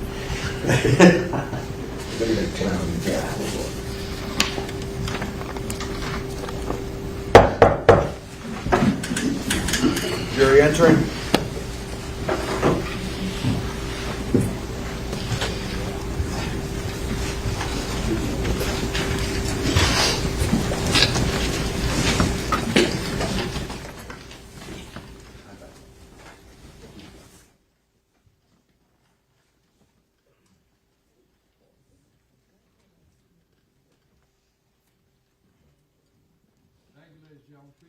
Let the record once again reflect the presence of the defendant, his counsel, the assistant state attorney. Ladies and gentlemen, the jury, witness remains on the stand. Counsel, I think you want to continue with your direct examination of the witness. Yes, and continue publishing of State 68. So we've gone through the initial email, so now I want to go through each of the attachments.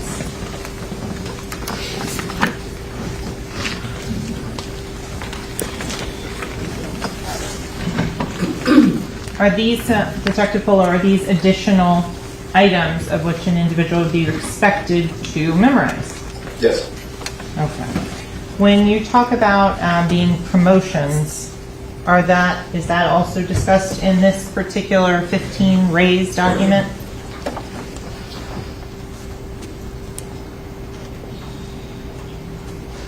Your Honor, I object to the manner in which this question is being done. It's leading. Rephrase your question, counsel.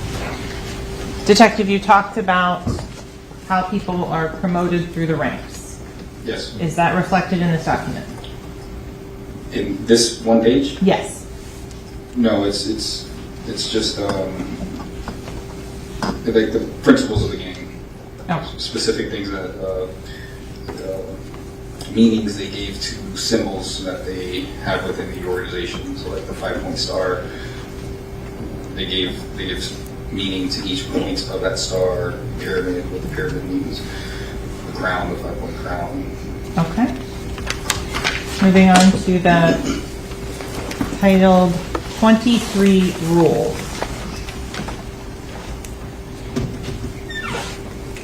Was that this is, so it's clear for the record, the second attachment on this email? Yes. These are all rules you'd be expected to abide by. Number 12, communicate with someone on the lineup. Is that the term you defined earlier? Tapping in, yeah. You need to make sure to report to your up your chain. Okay.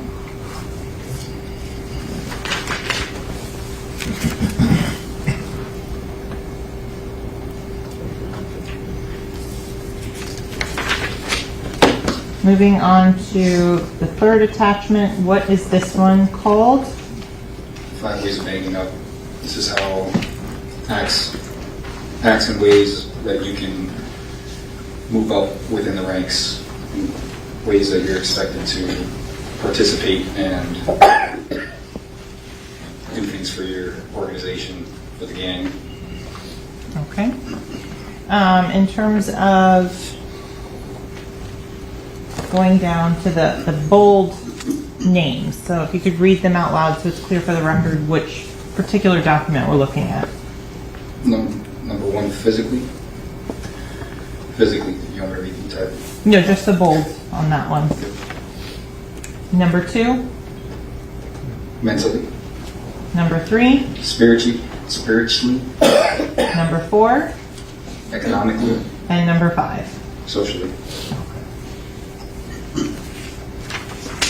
Moving on to the next, the meaning of G-Shine. You had mentioned that sometimes there are specific colors that individuals are told to wear. Is that reflected in this document here that was found in the YNW Melly booking email? Objection leading. Sustained.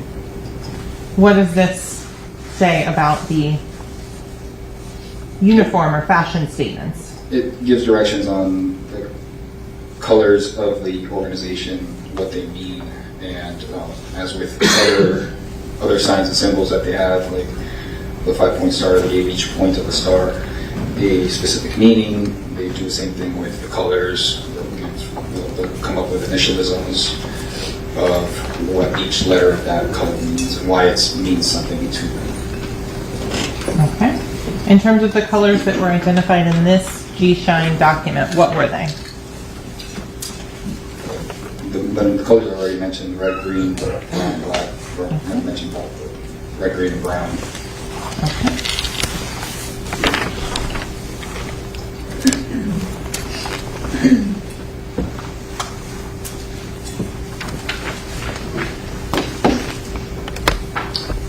The next page here, what is it titled?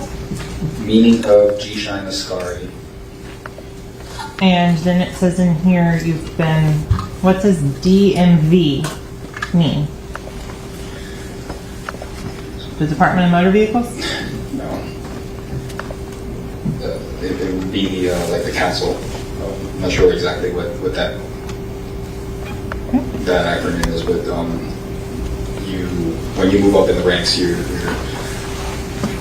would be reassessed by your higher ups, by your council. Okay. Is there a specific uniform that you talked about with previously that's mentioned in this document? Yeah, Objection leading. Is over. wearing brown and with a white T-shirt underneath, untucked. So it says it in there to signify that you're always ready for battle. In terms of Green. the email address that we had looked at previously, the Bang Bang Ascari, is that consistent with what was said to be done in this last paragraph? Yes. That's typical with the gang name in general. A lot of members will just put the gang name at the end of their moniker, their Instagram handle, Facebook handle, whatever it is. Okay. Going on to the next document in this. What is this titled? The oath. That's one of the oaths you have to memorize. Okay. United Blood Nation oath. And now this photo here, what is this illustrating? I can make it a little bit bigger, I know it's... This is when they restructured. They were talking about the grass has been cut low and the snake's heads have popped up. So when they restructured, it was for, like I said, when there's indictments, stuff like that, they need to restructure and change the rules up so that way they can weed out people that they might think are cooperating with law enforcement or just people who aren't being true to the organization. So this is talking about that basically. There's a line that says it talks about a memo. Is that something you've seen in your training and experience, that there are memos that are issued to update policy? Yeah, anytime it looks like a directive, anytime things are going to change within the organization, they usually will close the books, so no new members, they'll freeze everything, no movement, and they'll reassess what they have to do within the organization so that they can continue to reorganize and move forward. Okay. In terms of, you said the books, what are the books? To turn to mean literally the books, like the ledgers where they would write the members' names. So when the books are closed, you're not going to put new members into the books. Okay. Most well-organized gangs will have a national ledger where all the sets will be outlined with all the members and what ranks they currently hold. Okay.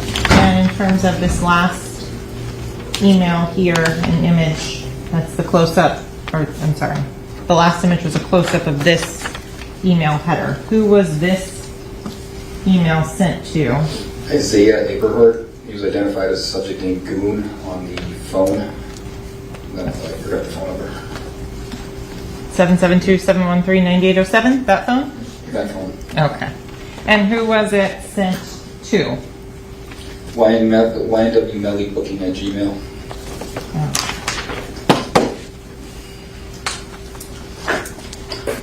So you mentioned a lot of the items in the phone that you've reviewed. Yes.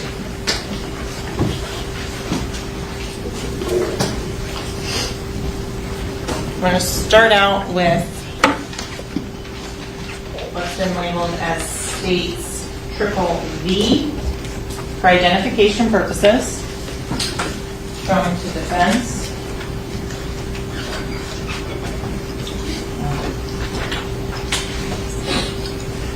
Detective, do you recognize what's been labeled as states V?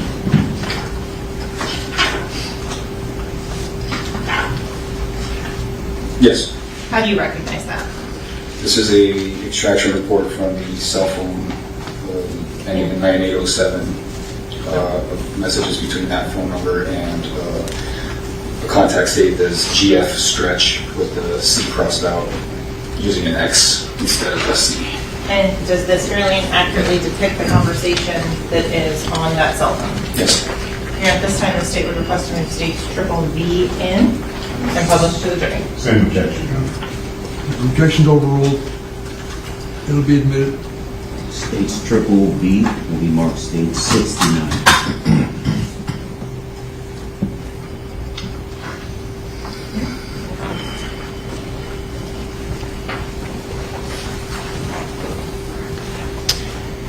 Okay, detective, on this particular phone and this messages, there's the term rise up and beloved. Is that something based on your training and experience you can offer an opinion on?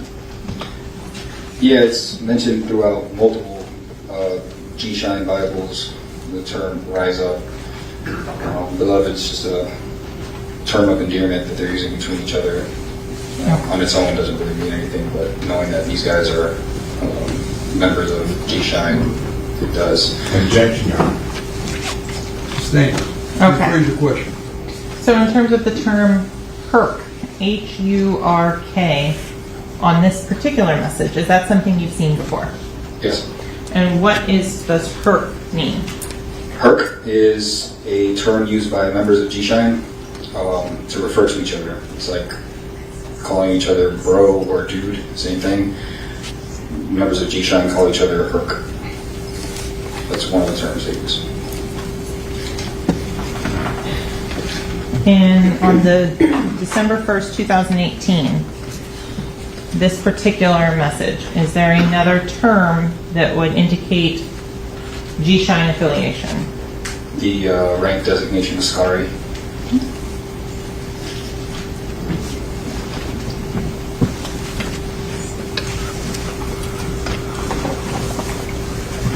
He's addressing the person receiving that message as an Ascari. Okay. He's not just saying the word Ascari. Understood. In terms of the last message here that looks like December 29th of 2018, you could read that one aloud, please, and I can make it bigger.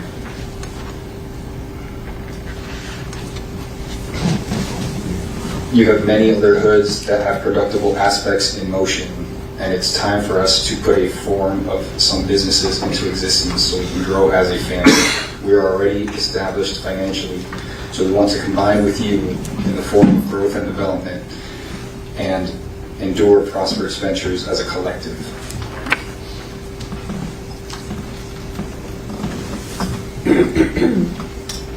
Going on to January 27th of 2019, is it the same use of the term beloved? Yes. Then it says line up some venues. Detective Polo, I want to ask you, if someone is a member in any sort of music group, Yes. why would they be talking about venues with someone who is identified as a godfather? Because they would need to get Sustained. So, Detective Polo, I want to back up and go into your training and education and experience on areas of control by specific areas under the blood gang hierarchy. You mentioned that there are different sets in different areas of the country. correct.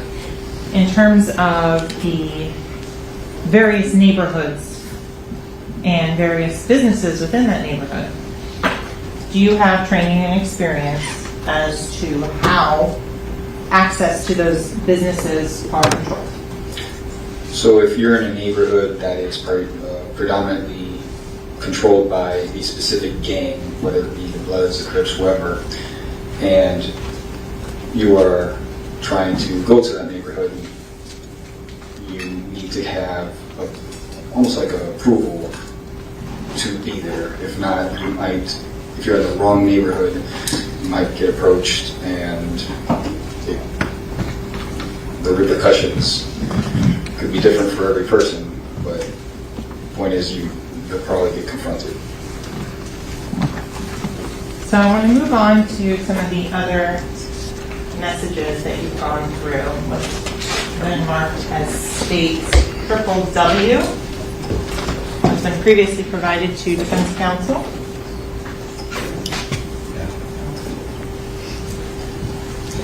I'm showing you states W. Prior to coming into court today, did you have an opportunity to review this document? Yes. Does that document fully and accurately depict 5 different chat conversations between the individual using the 9807 phone number and some of the individuals you talked about previously? Gino, Perk, Jaquan Burton, etc. Objection. What's the objection? That this witness is not in a position to attest to whether that accurately reflects conversations between two people that he was not a party to. Sustained. Does that accurately reflect the conversations that were captured on the 9807 cell phone extraction? Yes. In terms of, is there any additions or deletions from the cell phone extraction?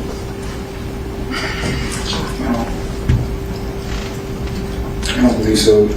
I didn't see any in red. Usually when they've been deleted.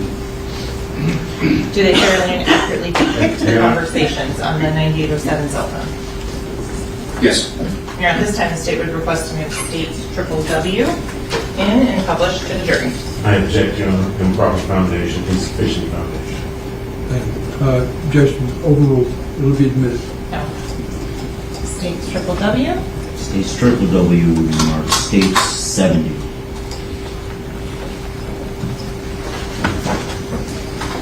So Detective, I'm going to go through and start with some of the pictures that are in this exhibit.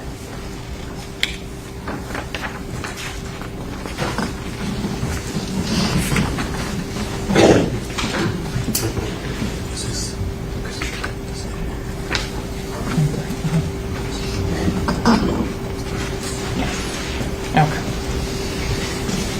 Reference the pages as you go if you don't. Will do. So starting and going on, which is labeled as page 6, and this is a conversation that starts out with an individual named Foley and the 9807 cell phone number. Are there pictures that are sent back and forth between these individuals? Yes. So, and with Your Honor's permission, I'm going to switch over so I can pull up the pictures from the digital version.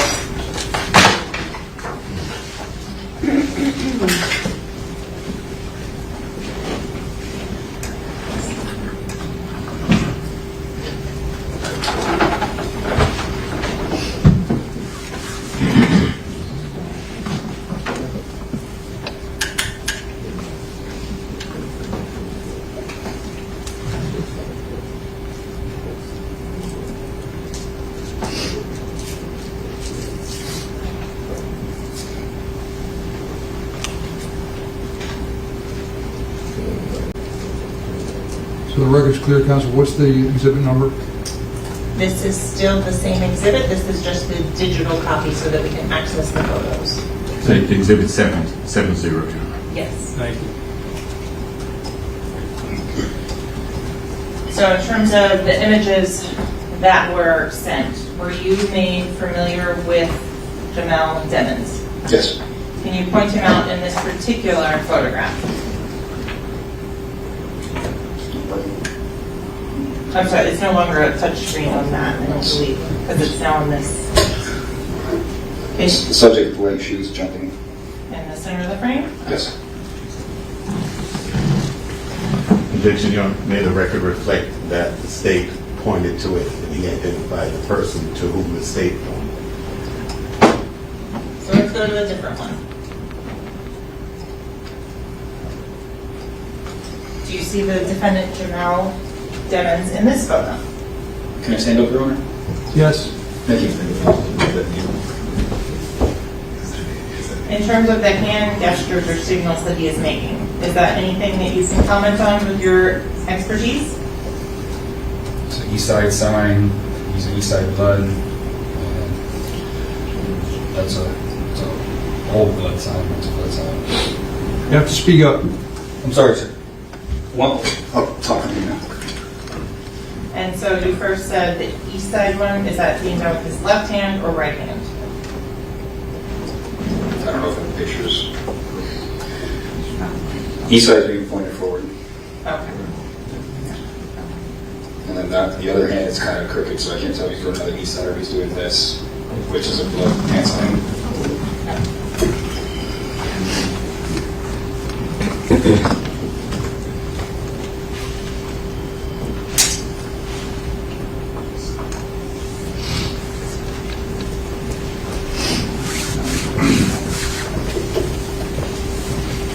Those are both from page 6 of State 70.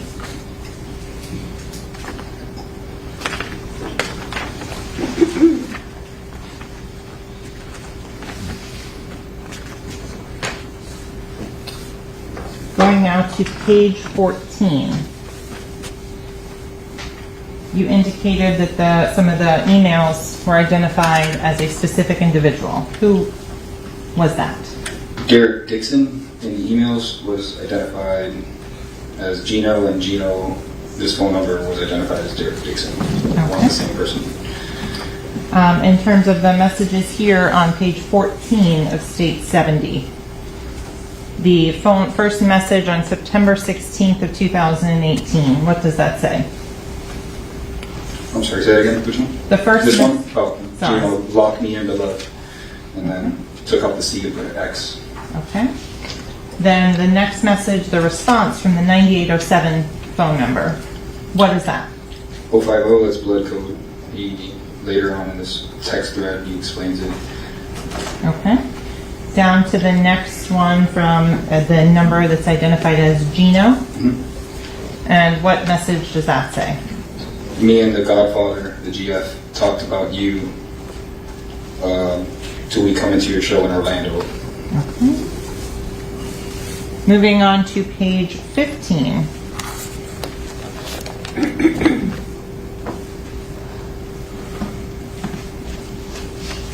In this second message here on page 15, what are we looking at? The 050 means on point. Could you translate that, please? Gino's, the subject saved as Gino is explaining what the code means so that the recipient doesn't mess up when the Godfather questions him. It says it down below. Just a few things the Godfather might hit you with, I'm making sure you're on point. So he's saying 050 means on point, DL means I got you. And he proceeds to give other definitions. SL means shine above, greetings and responses are rise and shine, I shine, you shine, rise up and bop, and shine right, shine bright, I shine, plan Google. So these are all things that were written in that original document we went over. And that original document, in terms of the date on that, do you recall? For the set date? September something. I think I have it here. September 16th, 2018. September 16th.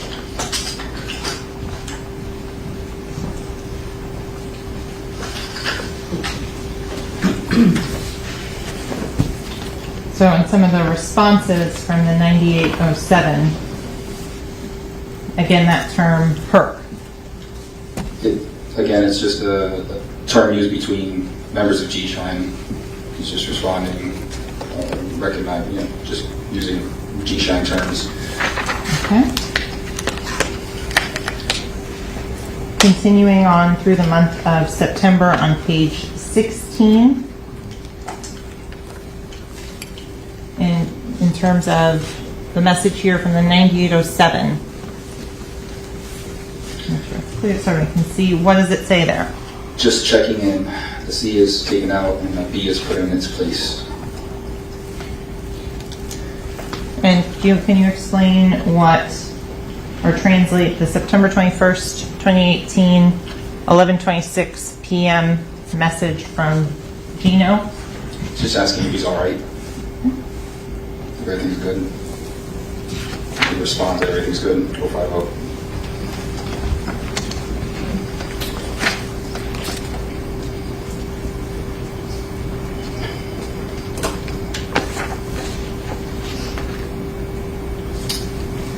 Can you explain what is a square?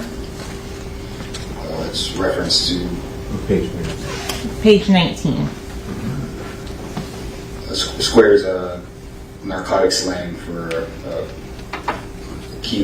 typically a kilogram of any type of narcotics, so cocaine, heroin, whatever. Objection, Your Honor. What's the objection? 404B, 403. Watch from side.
Detective Polo, in terms of your training and experience in narcotics and gang investigation, what is a square? A square is in reference to a kilogram of any type of narcotic that is sold in kilograms because it's shaped like a square. Okay. So I want to talk now on page 21.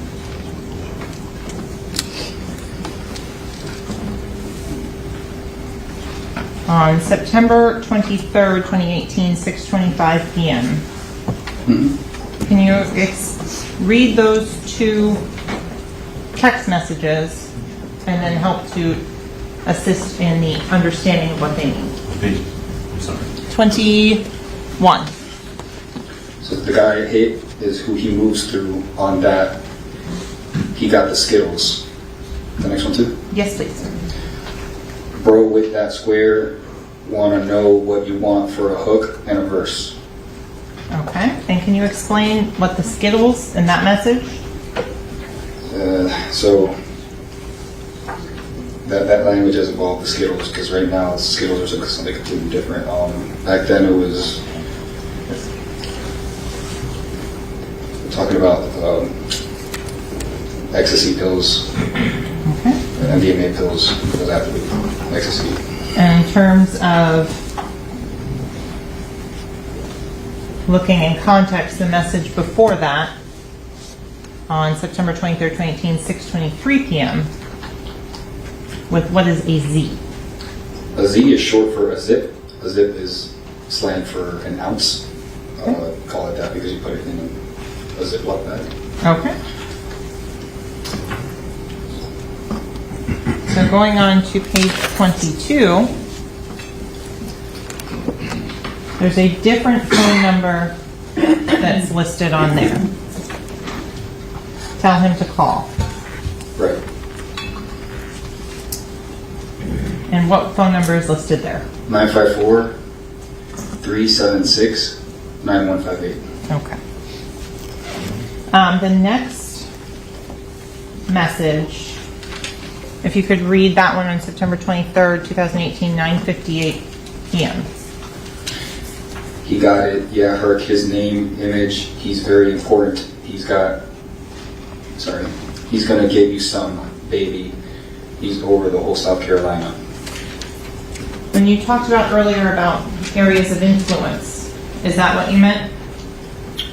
Yeah, so especially with the lineups that cross state boundaries, you would need to know where your higher ups are reporting from. Because if you say I report to Stretch, you're going to say to Stretch, especially if they're not part of your lineup. You say I report to Stretch out of South Carolina, then they can double check you and reach out to their contacts in South Carolina and make sure that Stretch is a real person. Okay. Continuing on to September 25th, 2018, another message from on page 23 for Defense Counsel. Thank you. Is this again referring to the same image name from the previous? Yes. Okay. Do you know what the baby is? Only the brick. Okay. Small like a baby. And the response? Haven't heard from him 20. Oh. So then moving on further down that page, on 10:08 p.m., what does Gino ask? The number identified as Gino states, DL, did you get your date for the Savannah State Show? And the DL, what does that mean?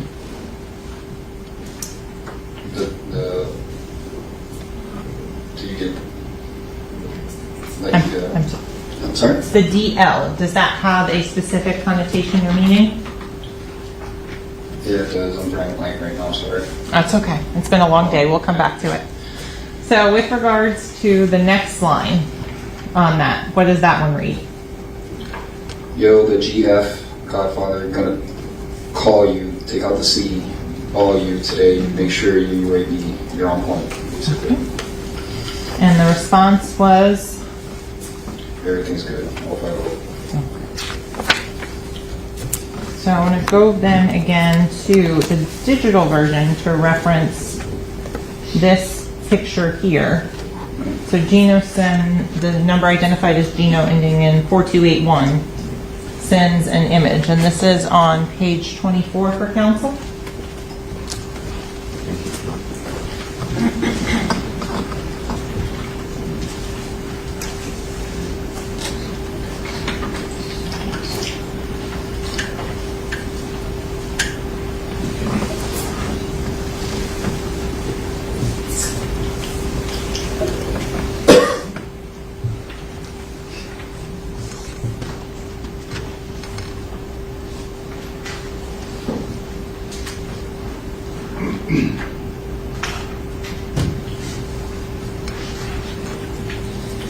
In terms of this message and thing, can you translate as to what it's talking about?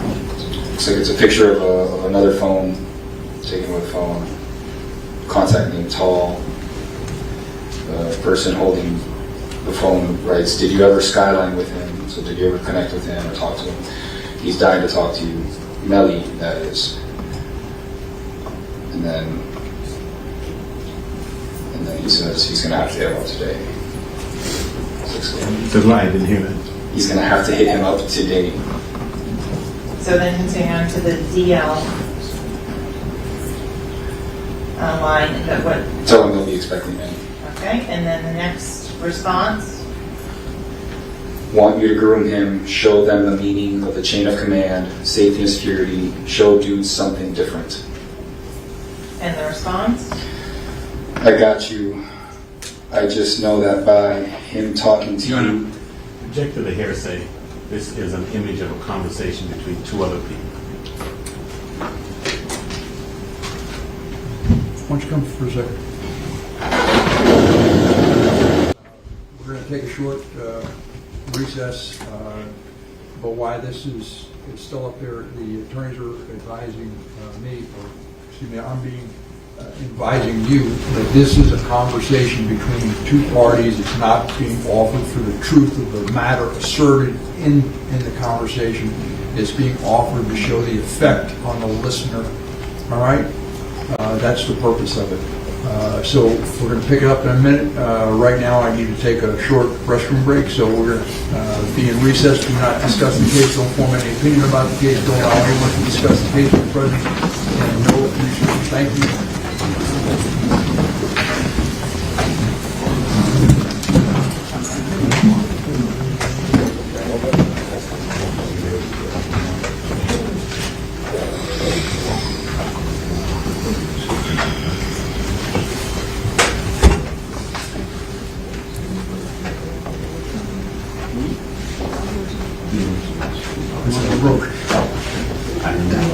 Let the record reflect the attorney stepped out. Counsel remain along with the defendant. Can we get a restroom break for Mr.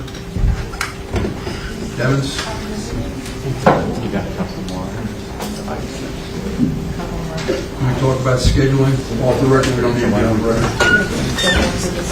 Judge wants to discuss that. Yeah. Oh, I'm sorry.